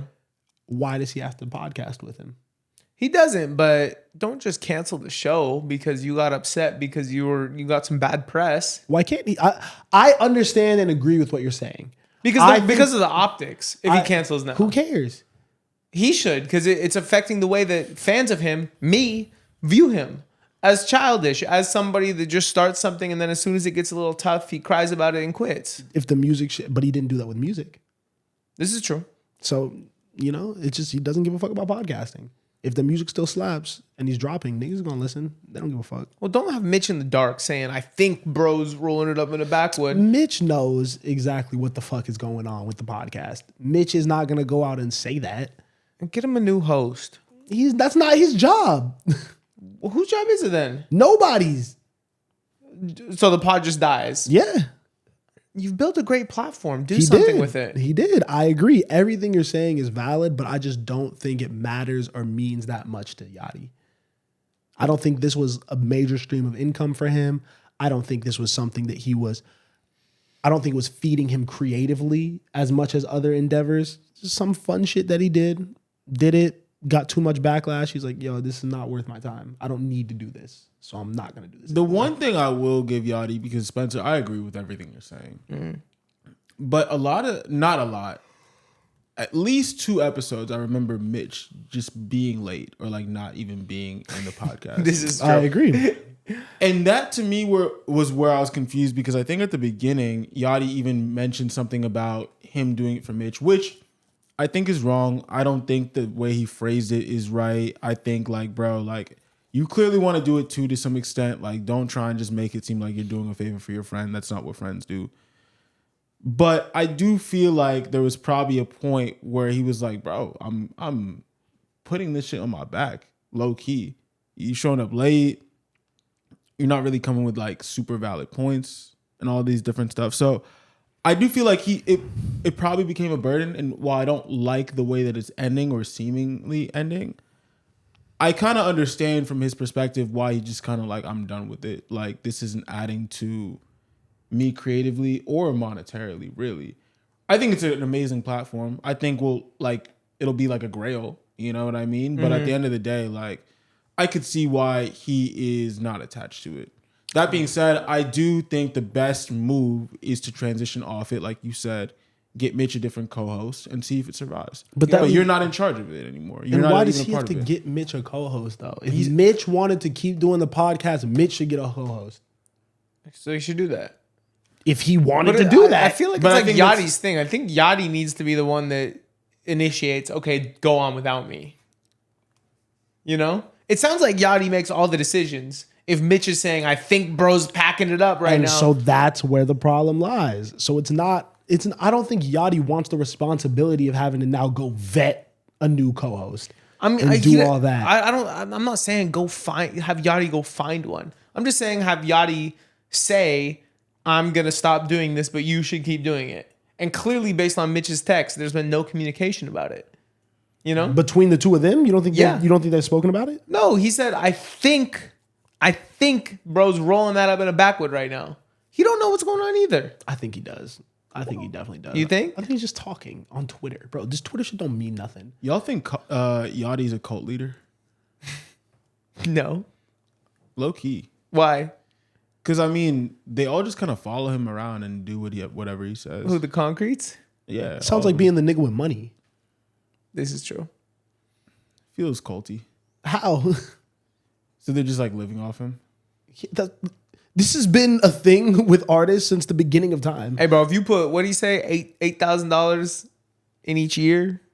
If you put that on me, brother, I'll follow you around. You know what I'm saying? I'll follow you wherever you go. That's what niggas always say about athletes, musicians, all that. It's like, yo, when you got the crew and you have to pay these bills and account for things, when you check into a hotel, you're not just getting a room for yourself. You got to get a room for all your boys. When you go to an expensive ass restaurant because you want to eat there with your homies, you're the only one that could realistically pay the tab, so you're going to pick up the tab. You do that enough times, niggas are going to probably fall in line when you say do shit, you know? And you're also employing people. So fuck being a rapper, fuck being a podcast host. If your homies are always around you, eventually you got to like get a bag. You know what I mean? You have to do things to make yourself valuable around this person. And I don't think that's a bad thing to do. I think you have to play your role. I think you have to have people around you that want to play their role, that aren't obsessed with becoming the front man or get jealous and things like that. Because that's when you get hater niggas. That's where you get people who are going to speak out or talk behind your back. That's where you get someone who, in the worst case scenario, will set you up and like actually affect your life and things like that.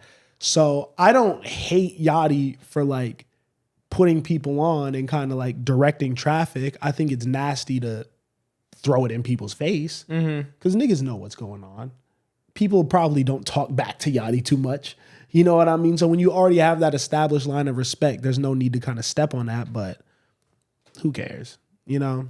I care. I love that podcast. I love a Safe Place podcast. 10 out of 10 podcast. I think that Yachty and Mitch both are extremely talented podcasters. And I don't think that someone like Joe, a really legitimate podcaster who takes his craft seriously, would have fucked with them if it wasn't something that he even himself saw potential in. Yeah. But they don't owe anything to anybody. I guess not. It's done with. It feels like it's done with. I don't know. The energy around it, because like, what are they going to go back and talk about? Yeah. The beef, everything that happened. They have a lot of material, but it doesn't seem like they want to speak on it. And I think it's more about the cousin. I think it's more about like keeping the friendship too at a point. Yeah. Anyways, is there anything else that we need to talk about before we get into the reoccurring shit? No. Yeah, I think I got something. Okay. This nigga don't have nothing. I don't. If the aliens come, no. What do you have? No. It's a real question. No, let us. It's a real question. The aliens come. Who are you sending out to make peace with them? What single human? I think that I am requesting an audio message from them. A 10-minute phone call? Yeah, I think that's what I'm doing. Nice. A 10-minute one. Yeah, well, you just rub one out. To the aliens is crazy. I'm sending Snoop. Yeah, that seems like a good Snoop with a blunt. I feel like that's the only right answer, to be honest. Snoop.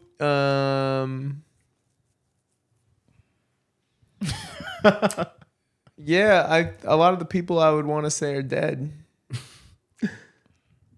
Yeah, Snoop or like maybe like Rick Rubin, but he might piss him off. Yeah, I'm not mad about either of those, but it feels like Snoop. Rick Rubin would be like, y'all should blow up this planet, honestly. We need to start anew. What if we send him Diddy?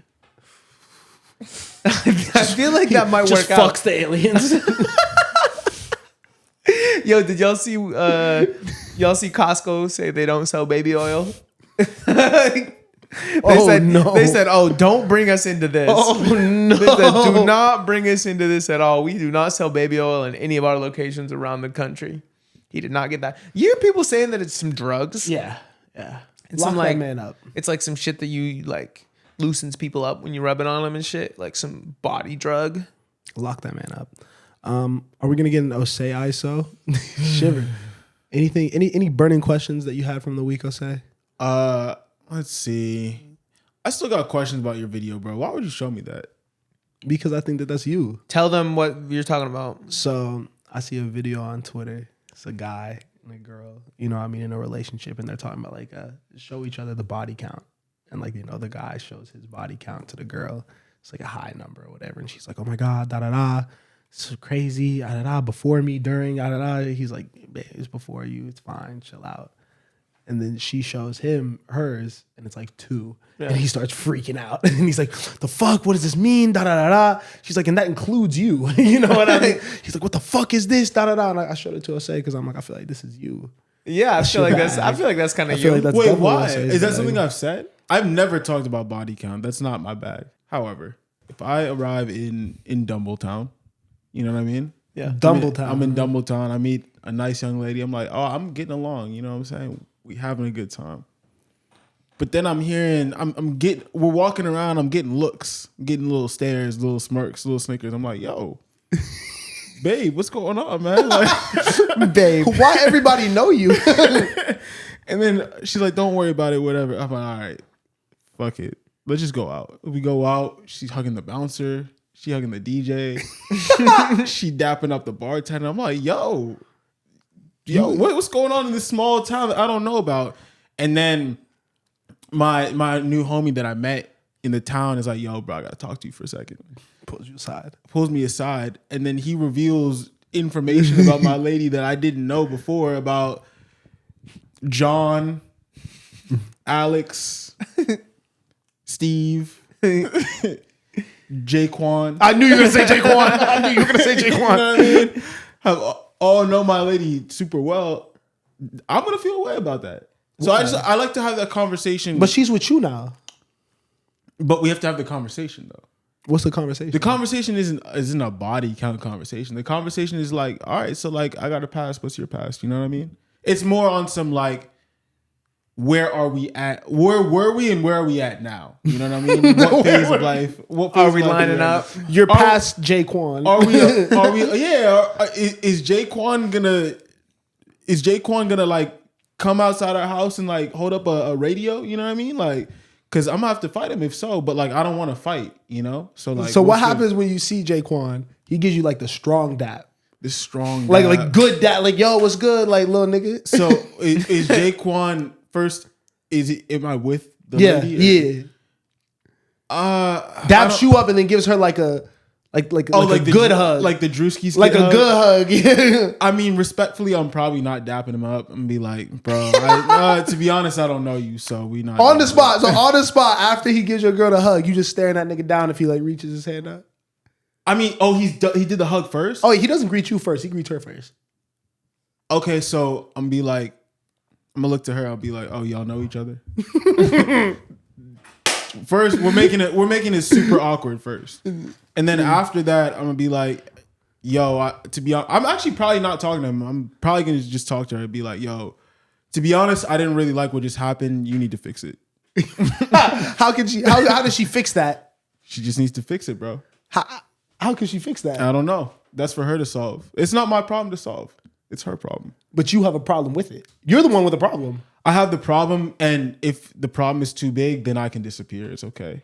But I'm just saying that we have to have the conversation first. So if Jaquan is like 6'6", you know what I'm saying? Like, and that puts me in a dangerous position. Because what if Jaquan wants to get violent? You know what I mean? With little old me. I don't want to have to defend myself in Dumbletown. You know Dumbletown is my league. I'm gonna just go back to DC. You know what I mean? So. That's all I mean. It's like I like to know all the facts before really getting into it. And I feel like if the facts are withheld, then like what are we really doing? What are we building toward? You know? I can like you, but like I can't love you. There you go, my guy. As long as the problem isn't too big. Yo, this man really just made. Can you expand on that? You said it, not me. No, but expand though. What would be the big problem? I was just mirroring you. You said if the problem gets too big, you can disappear. As long as the problem's not too big. If her man's is over like 6'2", I feel like Osei is like, nah, I'm out. Nah, it's really not about that. Bro, what it really, you want to know what it's really about? Yeah. It's really about, bro, it's about how clean you are. You feel me? Like how clean you are. Like if I see him and I'm like, bro, this guy is just like nowhere near my caliber, then I might have to disappear on some like self-respect type stuff. But if that's like a good looking man. If he's good looking, but like he's a bum, like he doesn't have a job, like then it's like that's another one too. It's like, bro, you just fucking anybody. You know what I mean? Like you can't be fucking jobless, Jake. But what if he's like way better than you, like better looking, way more money? Like how do you feel? That nigga's up. Well, then I would question. I'd be like, babe, like, why are you with me? Like, this is a catch. Babe, why me? This is a catch. You look at your hands. You should be with Jaquan. Like Jaquan looking kind of good right now. You time with Jaquan. I'll excuse myself, guys. Yeah. Y'all have a good time. I'm clearly interrupting something. You know what I mean? Like, but it's usually not the case. So then I'm just like, bro, like, you really think I'm Jaquan? Like, that hurts. Yo, I hate this man. That hurts. So yeah, but it's all good though. I'm glad we dissected that. We do a playlist every single week, guys. Make sure to tap in with us on Spotify and Apple Music. Listen to our weekly rotation. We had some slaps this week, as we do every week. Yep. But I must say, I don't like to even toot my own horn off the jump, but I felt good about my 10 this week. I felt really good about my 10 too. I'm not going to lie. Spencer, I did like your 10 as well. Osei, I'm iffy. I like 7 of yours. I really like 7 of yours. Okay. And I think it could be 8. I'm not 100% sure on it. But okay. 10 songs from each of us, different vibes, literally like if any genre under the sun. I love it. Start me with the one song you were super excited to put on the playlist. The song that I was most excited to put on the playlist was I will go with Joy by Party Next Door. That was the one that I was most excited to put on. It's a great song. I actually hadn't heard that song. Yeah, that was from that little. That's a little deep cut from Party. Yeah. I love that. I'm a big Party fan. I was really excited to share that one with y'all. Osei, what was the one song you were most excited to put on the playlist this week? Delusional, just because I was like, I know I didn't think that it would be his favorite song off the project, but like Miles has been talking about Babyface Ray for a while. Yeah. I feel like this is a good middle ground that we could meet on, Babyface Ray and Huncho. So I was excited for that one. A little Delulu. Yeah. I was so ecstatic when I found the song "Grooviest in the World" by DC Two Trill. I could not wait to put that on the playlist. So you want to know what fucked with my head? Huh?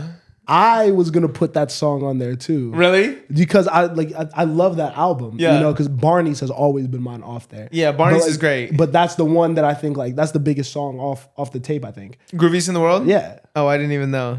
But slap. Absolute slap. Like it was one of those ones where like sometimes I'll go through the weekly rotation archive and I'll be like, this should be on here. Just based off like what we're fans of and all that. Great pick. Yeah, I was excited about that. Essential. Now, what was something that somebody else put that you really liked? Well, so you had already put me on it because the first time you played it and I was around, it was that Aaron Ray, Terrace Martin song. Solo. Tens. Yeah. Tens. I love that shit. I'm trying to make sure this is an Osei song. So 3s are Osei, right? Like it went you, me, then Osei. Yeah. In terms of order. The song from Osei, I will give you had some hood shit on here. I was happy you put a Tekka song. Yeah, I really like that project. I really like that project. I actually like it more now going back a little bit, but I'm happy that someone else like found something off that because I feel like I'm normally the Tekka guy. It's funny because I had on my original list a Tekka song and a Babyface Ray song. And you had to switch? I couldn't do either of them because you both put both of them. Yeah. You know what I mean? Yeah. But you guys picked good ones. Yeah. We did have to get a little bit. We had the 2 Tekka songs. I think Spencer liked your Tekka song more though because he put it higher. In hindsight, I like D1 a little more. Sometimes I also, when I'm ordering these, I'm thinking about the songs that I want to be in the reel, which is the first 15. Yes. You know what I mean? And I'm like, okay, Tekka Don Toliver, I think just aesthetically looks a little more alluring. Yes. But for songs that I really like that you guys put on here, Leave It In Her. That was the one that was a little too on the nose for me. I love Wiz Havin though. Wiz Havin is tough. I was not familiar with Wiz Havin, so I did like that song. Yeah, Leave It In Her. It was on the nose, but I wasn't mad at it. I was enjoying it. And then Miles, what did you put on here that I really liked? 1 a.m. in New York City by Big Baby Gucci. Come on now. Yeah, I knew you were going to fuck with that one. That bitch was hard, bro. That's super, shout out CP. Super fire. Shout out Chris. He put me on that one. That shit goes crazy. Yeah. Because you put me on Gucci, but like you've talked about Big Baby Gucci for a minute, but like I haven't dove into the catalog like I really should. Yeah. And then our homie's really into it. And so he was just like, yo, I got like 5 songs for you that you just need to add, and they're all fire. And that one's my favorite off that. Yeah. Osei, what's up? What songs did you like that we added? Diet Coke. I thought that was a good ad. Okay. Yeah, who put that on? That was me. Yeah, I mean, I don't know if it necessarily went with the flow of the playlist, but like that's like a great Pusha T song. Yeah. You know I don't think there is a flow. I think There's it's no random flow. songs. Low key this week was a little bit more like all over the place, right? I think it always is, and I think that's kind of the beauty of it. There was one week where we were very in sync though. Like R&B vibes. Yeah, but I can't remember how long ago that was. Yeah. I like like if you're subscribing to this playlist, it's 30 hitters, any genre, random shit, some shit that you just listen to when you're bored. You know what I mean? Exactly. It's not a mood playlist by any means. Exactly. Yeah, Someone to Call My Lover was also a good ad, but that was Spencer as well. Oh, that was you. This nigga don't want to give you no. I just asked, I'm just asking the questions, you know what I'm saying? Nah. I thought it was a really good ad. Nice throwback too. You know what I'm saying? You know what I mean? Good way to start it off. I don't want to be negative, but with the Molly Santana, who was that? That was me. I just don't like her music. Oh, I love that song. I really love that song. I thought you would have liked that song too, just based on like the style. Well, it doesn't really sound like her music. Maybe, I don't know. Maybe it's her voice. I'm not really with it yet. I'm not in love with the project. I am starting to get her a little bit more, which I like. And I think she's going somewhere. Yeah. And I do agree that this song is very, very different for her. Yeah. And I think it's a step in the right direction though. That was one where I was like, okay, see you, Spencer. Yeah. See you, Spencer, stepping out your box a little bit. Yeah. Some other ones that I really liked. First Place by, is it SCY Jim? Yeah. That's you, right? Yeah. Yeah. That shit was hard. That was cool. I like that a lot. That shit was hard. I was happy to see our Babyface Ray Huncho collab. You know what I mean? That was a nice middle ground for us. Mutt, Freddie Gibbs, of course, had to be on here. I literally knew you were gonna put a Cardo song. I'm like, Spencer will take care of this. Yeah. Spencer's gonna get one from that. That was great. I think. Did you listen to Roll the Dice? Yeah, I've listened to it many times. I like the song. You like it? I like the song. Yeah, that was a good one. What else? I was really happy to see Harold's. That's always been one of my favorite Freddie Gibbs songs. So much that like when I was in Chicago with my family, I was like, yo, we're going to Harold's. Like I took them and I was like, yo, we got to try this. There's this one song. And they're like, what? And we went to Harold's. Bomb chicken, bro. Yeah. Great fucking chicken wings. Guys, I'm not going to talk to you as you put in the... I know you put in the... Oh, I did. I was put in the listening to the song. headphones and ate the chicken. I was listening to the song. I'm like, I'm having a moment right now. And then I also love that Wish I Never by Kehlani. That was another one I was really excited to share with you guys. Just I love the beat on that. That shit is hard to me. Everyday Hustle, of course, is a great one. Retrograde by James Blake was beautiful. Guilty Conscious, anyone? That's such a good song by 070 Shake. That is like an incredible. That's like maybe her best solo song, and she has a lot of really good ones. You don't like her. Oh really? You don't like 070 Shake? It just had like I know.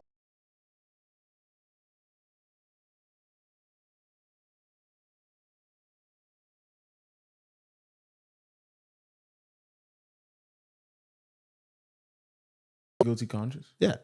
That's an incredible song. It's an incredible song. But I could see how the rest of her music isn't as compelling. You know? Wasn't crazy to me. Wasn't a wild moment for me. Who did Mr. Ski? Lil Tyler, was that you? Yeah, that was me. You're funny. You're funny for that. I think just imagine you listening to that song. That Lil Tyler album is incredible. It's a great playlist, guys. You should listen to it. You should tap into it every single week. It's my favorite thing that we do here.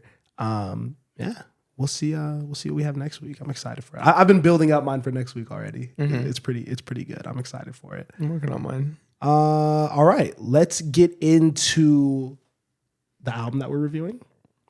Take it away.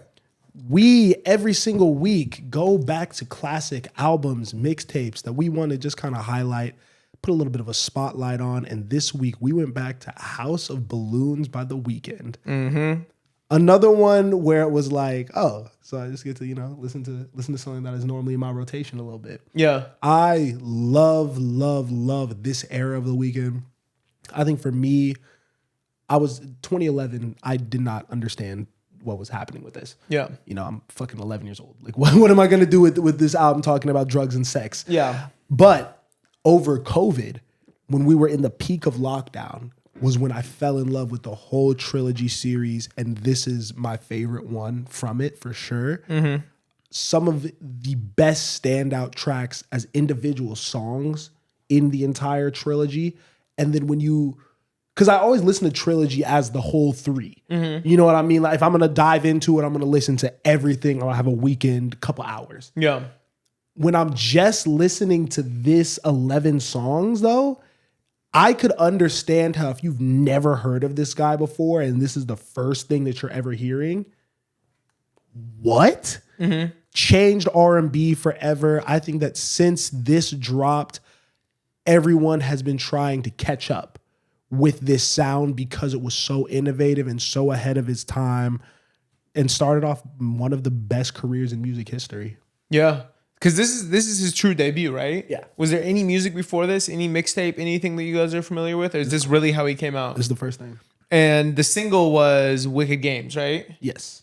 What a start to the career. Yeah. Wasn't there a story about how he previewed like 3 different songs on his YouTube and then he dropped this mixtape? Or is that it's not the right order for that? That feels correct. I think what's unique about the Weeknd, from what I remember, is that he literally started on YouTube, but like some of the first videos he uploaded blew up. Yeah. I mean, I don't think there's any need to sugarcoat it. The whole mysterious thing that we still talk about till this day was him. Mm-hmm. Mm-hmm. Everything that artists in almost every genre are trying to do in terms of aura and anticipation and just like mysteriousness is all based off The Weeknd and his meteoric rise to fame, because everyone was like, who the fuck is this dude with the weird hair singing in this beautiful voice about some of the most like dark, like dirty, fucked up shit ever. Yeah. It's crazy to think that at this point in his life, because we know The Weeknd as this super famous, iconic epitome of everything that celebrity is, he was sleeping on benches in the street in Toronto, no money, nothing. Similar to what we're talking about when we were talking about Anderson earlier, like with only this music dream to kind of keep him going. And he's turned it into XO, into labels, into TV shows, into multiple bodies of work that are just so impressive. He turned it into being the biggest artist in the world. Literally. Which he is currently on Spotify, 112 million monthly listeners.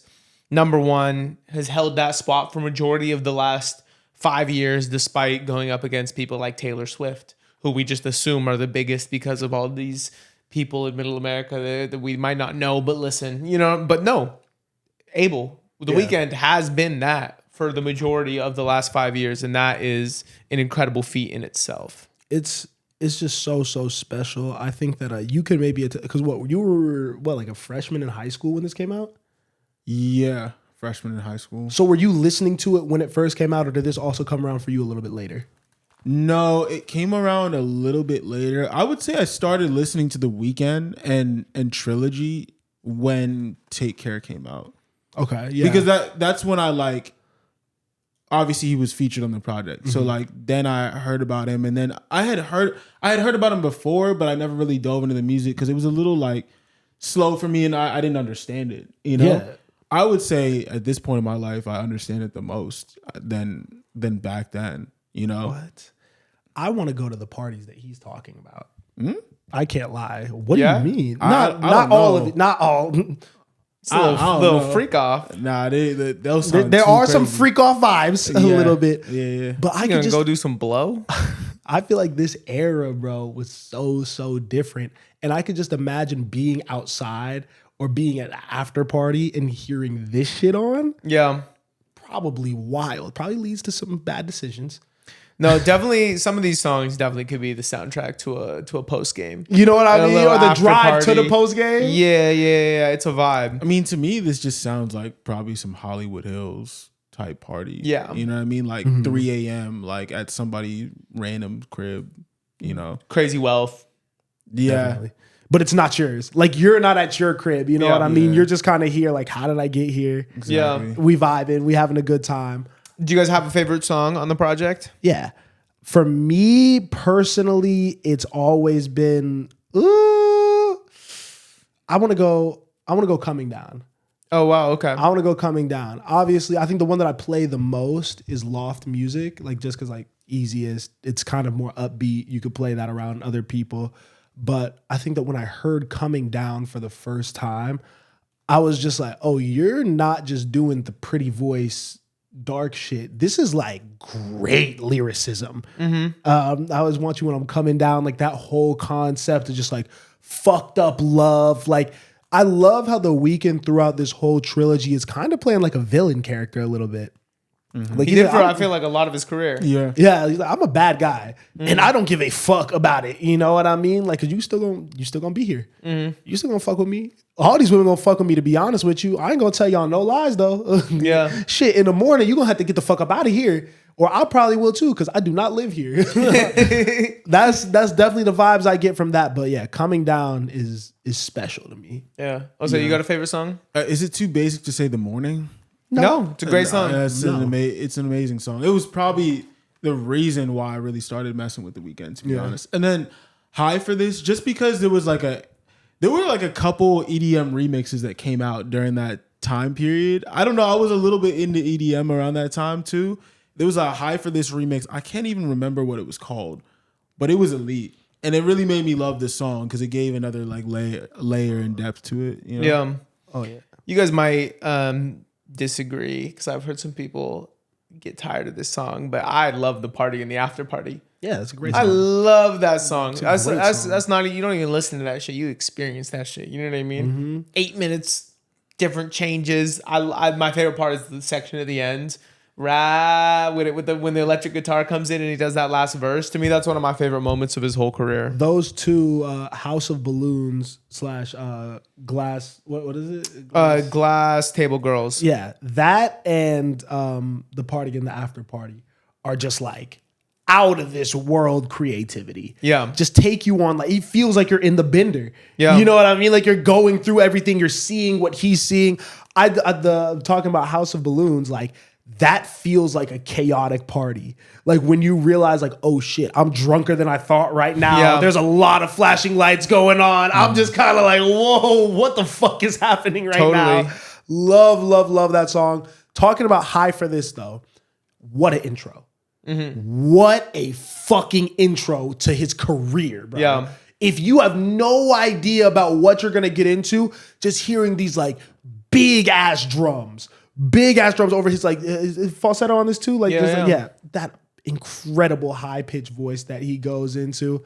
And then the chorus is incredible. Yeah. It's epic as fuck. And it's a cool, like, double entendre. You know what I mean? The whole concept, not only talking to, like, a girl, but also the listener. Yeah. You know what I mean? Like, for this experience we're about to go on, you know, it's definitely setting the table. Oh, yeah. Is there something that you guys maybe didn't, you know, really appreciate until this revisit, that you went back and you're like, oh wow, this is a slab? I mean, the only thing is really just the place I was in life, because it didn't make sense. There was no context for this music at the time. And if we're being real too, the issues that the Weeknd is dealing with in this project are just not the same issues I was dealing with.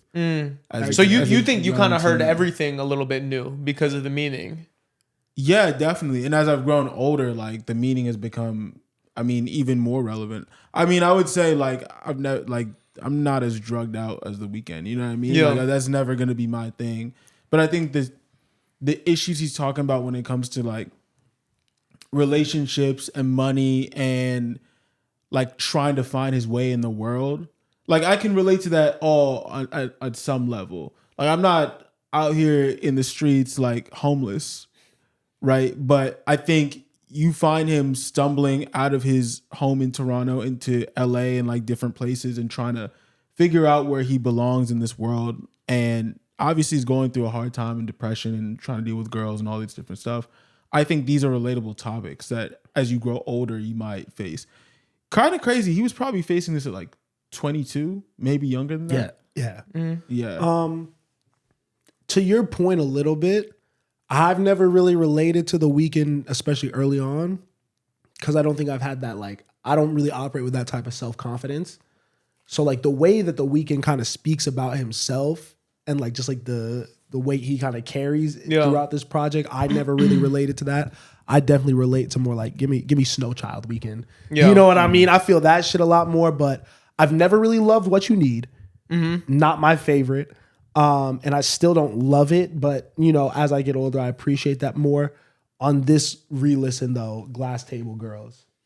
Yeah, me too. Second half got me a lot more. Me too. I had never even saved that song, but that is a really incredible song. I love, and I've always just had such a strong feeling about the first half. Yeah. And I just never really loved, like, his voice on the second half kind of got me a little bit, but just, like, I was in the vibe. I'm in the whip listening to this, and I'm like, yeah, this the one. You know what I mean? Yeah. Sober, dead sober for these listens too. Yeah. Which was different for me. But solid, very, very solid. Is this your favorite? What's your favorite Weeknd project? After Hours. Still? Mm-hmm. Do you miss this era of the Weeknd? No, I don't really relate to this. Wow. But I mean, yeah, I do. Yeah, this is great music, but, you know, like, you know what I listen to. This stuff doesn't really get into my playlist, into my rotation, because it's not really the headspace I'm really in like that. After Hours, to me, is a little bit more my speed. This is incredible music. Probably his best music. But yeah, After Hours is still my favorite. It's not super playlistable. I would agree with that. But as just a body of work, front to back, 9 songs, I don't think he's ever beating this. No, yeah. I don't think he could ever beat this because it's so innovative. Mm-hmm. I don't even know what he's like. And there's obviously elements of things that he's pulling from a little bit, but this is so individual. Yeah. So creative. And I think it's a perfect testament to what people always say, you have 30-something, 20-something years to make your first body of work. This feels like years of life and experiences and like young adulthood of a nigga who was outside for real, like put into this. And just like, this will always hold a very, very special place in my heart. Now, before we get into this draft, one random question. Favorite trilogy song that's not on House of Balloons? Oh, Rolling Stone. Oh, me too. Okay. Yeah. Okay. Yeah. We're the same there. Yeah. That's easily. That's probably my favorite Weeknd song. Let me take a sneak peek. Yeah, that's definitely my favorite Weeknd song. I think that relates to I've told you about that theory. I have. That I think that song is him like talking about his career. Oh yeah. I love that. That shit is out of this world, bro. Ooh, but also no, you only get one because we're about to draft. Wait. So okay, but you can have one. Yeah. I mean, The Zone, probably. There you go. It's a great one. Drizzy. Shall we break out of this 2011 box and explore Abel's career as a whole? Let's explore his body, man. Let's do it. Whoa. Shout out my Ethiopian brethren and sisters, bro. Yo. Miles just don't even be hearing it. I ignore it. He just keeps going. I'm not talking about that. Let's do a Weeknd song draft. Woo! Who wants to go first? I'll do it. I don't care where I go. You got it? I got it. You want the turn? Yeah. I get the 2, right? Yeah, back to back? Let's do it. You want that? Okay. Alrighty. I don't know why I asked to go first. I don't have a song. I will go with old school Weeknd because that's what we were talking about before. Let's go with a classic. Let's go with something easy. I'll do Wicked Games. Yeah, that feels like the right first pick, right? Oh, I'm playing it. Cue the song. All right, for my first pick, I'm gonna stay in the same vein, and I'm gonna take The Morning. Man, stole the words right out of my mouth. I know I did. Right out of my mouth. But you know what? I didn't That's like all how you good. doubled down on that. Out my mouth. Out my mouth. Oh man. Okay. So what do I want to do? For my pick, I'm gonna go with Live For, and then for my next pick, I'm gonna go with Tell Your Friends. Okay. Yeah. Fuck you, bro. That was mine. I really wanted that one. Tell Your Friends. Tell Your Friends. Incredible. I mean, yeah, we're doing the song draft, but Yeah. could be top 3 Weeknd songs. Yo, low that's key. a pick. That's a great pick. That's a really, really good pick. That's a good song. Fuck. I respect that. What was the first one? Live For. Bad pick. You just don't like the song, or why is it a bad pick? There's better songs out there. Miles doesn't like it, so bad pick. Bad pick. For my second song, I'm going to take what I think is probably my favorite Weeknd song ever, and I'm going to take Faith off After Hours. I knew you were going to do something like that. It's not a bad one. It's not a terrible one. All right. Let's get... Ooh. See, I almost did one with a feature. I'm going to save that. I'm going to go off Starboy. I'm going to get Die For You. Okay, yeah. I love that song. Yeah. Incredible vocals. That's a great song. And then I am gonna go. Oh, you took my Beauty Behind the Madness song. I'll say I hate you for that. Don't go take mine now. You could go off a different album. Get New Era Weeknd. Go get New Era Weeknd. You like Don FM so much. Go grab us Don FM song. Calm down, He's brother. got some slaps up there. Calm down, brother.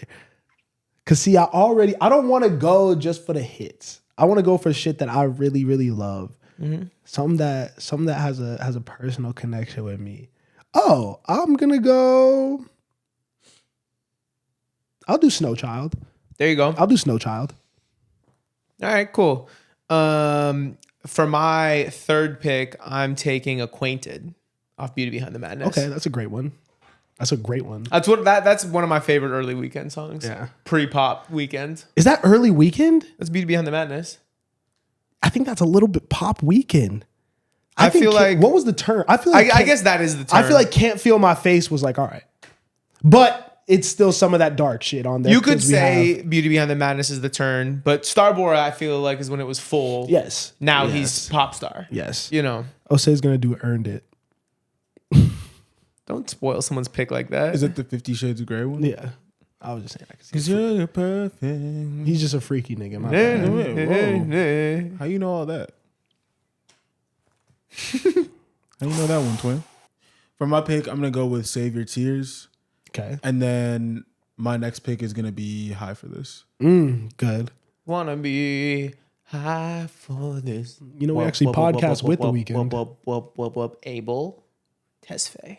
Nice picks. No, you don't have any shit to say about his picks? Normally you have a lot of yap to do about his picks. I like those picks. Yeah. This is my favorite draft of Osei so far. This and the Cardi one are both strong. Now you make me think I should do a smash hit. I'm not going to. For my fourth and final pick, I'm taking Sidewalks off Starboy featuring Kendrick Lamar. That was the one that I was debating on, and then I went die for this. Say. But that song is so good. Say. That song, I thought maybe I just like that because it's a Kendrick feature. Incredible. I've gone back recently and I'm like, ooh, this instrumental is something different.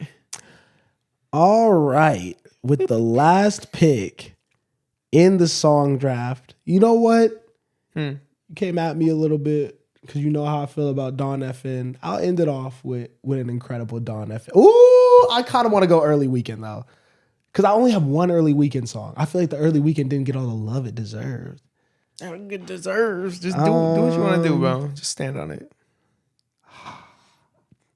Go ahead and go get Timeless. I wish we could do 5. I know. We should maybe we should up it to 5. No. Nah. All right. And I'm not gonna do fuck it. Out of time. My last pick.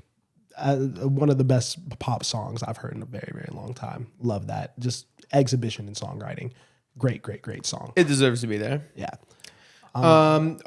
Good draft, guys. That was our most civil, I feel like. I know. I feel like everyone kind of had, with this one, there's less obvious choices. So I feel like everyone kind of had their own way and we didn't really step on each other's toes that much. And I'm not gonna lie, like you can't hate on any of these songs. Yeah. Like every song that was picked is fucking damn near 10 out of 10. Yeah. So my list is The Morning, Faith, Acquainted, and Sidewalks.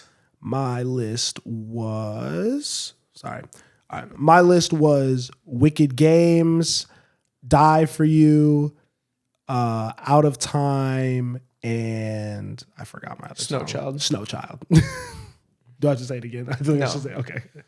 I forget the order. Okay. Okay.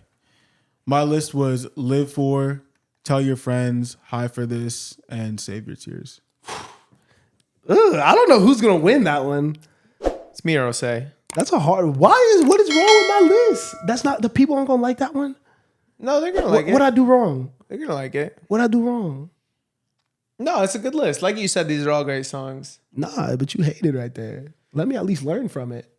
I mean, Snow Child to me isn't the After Hours song.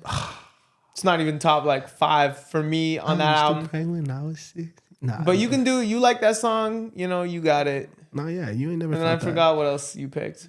Exactly. You picked like a Dawn FM song, and I have a personal Wicked vendetta. Games. You don't like you don't have to like Dawn FM. No, but you Out of have Time. to like Yeah, Out of Time. it's incredible. It's incredible. This nigga don't like my list. No, I do like your list. Fuck you, nigga. Fuck you. I love your list, bro. I'm so glad it's so you. All right, and then last but certainly not least, guys, Osei's favorite portion of the pod. Yep. Hot takes. Mm-hmm. What we got cooking, guys? You want to start? That's the sizzle. Let's do it, man. What you got? Let's do it, bro. Throw something on the grill, brother. There's something that's been on my mind. I'll have to say it, man. Okay. Bro, male best friends do not exist, bro. If your girl has a male best friend, they might be humping, bro. I'm not gonna lie. Humping? They might be. What if he's gay? Still. Whoa.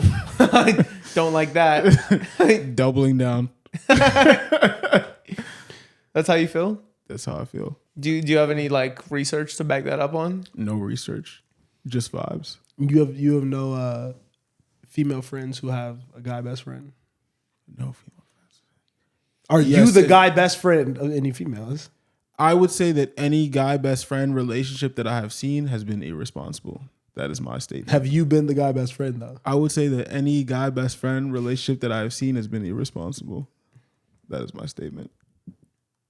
Respectfully. Respectfully. You know what I'm saying? Hey, we don't have to get too much into it. It's not a terrible take. Okay. What you think about that? I think you're safe if they're gay. That is what I think. Just speaking from my own situation, you know. Yeah, you really double. I was joking, but you really doubled down on that. I mean, it's the You said crux. they're not safe if they're gay. Yeah, I'm just chatting. Bro. it's literally the crux of the whole point for my own situation. You know what I mean? So it kind of needs to be okay if they're gay. You know? I got you. Okay, yeah. Or else then I have some things to think about. We getting personal here. I love it. I love it. What about you, Miles? I'm on the same page as you. It's weird. It's weird. It's a little weird. You have to ask a couple questions. It's like, Unless they're gay, right? yeah. Let me say, you're good. So Thank God. you know, imagine you roll up to Dumbletown. Where's Dumbletown? I want to know. I want to go to Dumbletown. You don't. I don't want to. Yeah, I don't want to step foot in Dumbletown. Never, ever. You don't want to visit Dumbletown? You go first, Spencer. The Grateful Dead is without a doubt the best rock band in the history of music. Nah, I feel like that could be a hot take. I think it's inevitably true. Just the resurgence of the music with Dead and Co. and with what they've been able to do to a whole new generation just speaks to how strong this songbook is. You know what I mean? And no other band in history has ever been able to craft a songbook that still holds true in a fully improvised setting. Nobody's ever done that. You know, this is real jazz rock, if you think about it, because that's why jazz heads love jazz so much, is the whole element of improvisation on stage and the music going places that it's never been before and it'll never go again. It's fleeting, it's in this moment, and it's special. And the way that the Grateful Dead was able to do that with popular music at the time, that also was based around these loose songs that were extremely poetic in their own way. That's the reason they have the most culty, diehard fan base that anyone in music has ever had, why they're the best touring band of all time, and why everyone will say the Grateful Dead has never played the same show twice. I'm not here to argue. I have questions. Yeah. The Beatles are rock? Yeah. Dead's better. Close or no? It's the movement of the Grateful Dead. The Beatles are done. Nobody's slapping the Beatles today. You know? Nobody really is. I like the Beatles. I listened to the White Album a week ago, but I'm like, yeah, if you want a little throwback vibe, if you're on a road trip, sure. But nobody's slapping the Beatles today. There are groups of kids our age that are running around on tour listening to these 70-year-olds play Grateful Dead music. There's a festival called Skull and Roses that's a huge festival that's strictly Grateful Dead cover bands. No other band was able to support 10 nationally touring cover bands.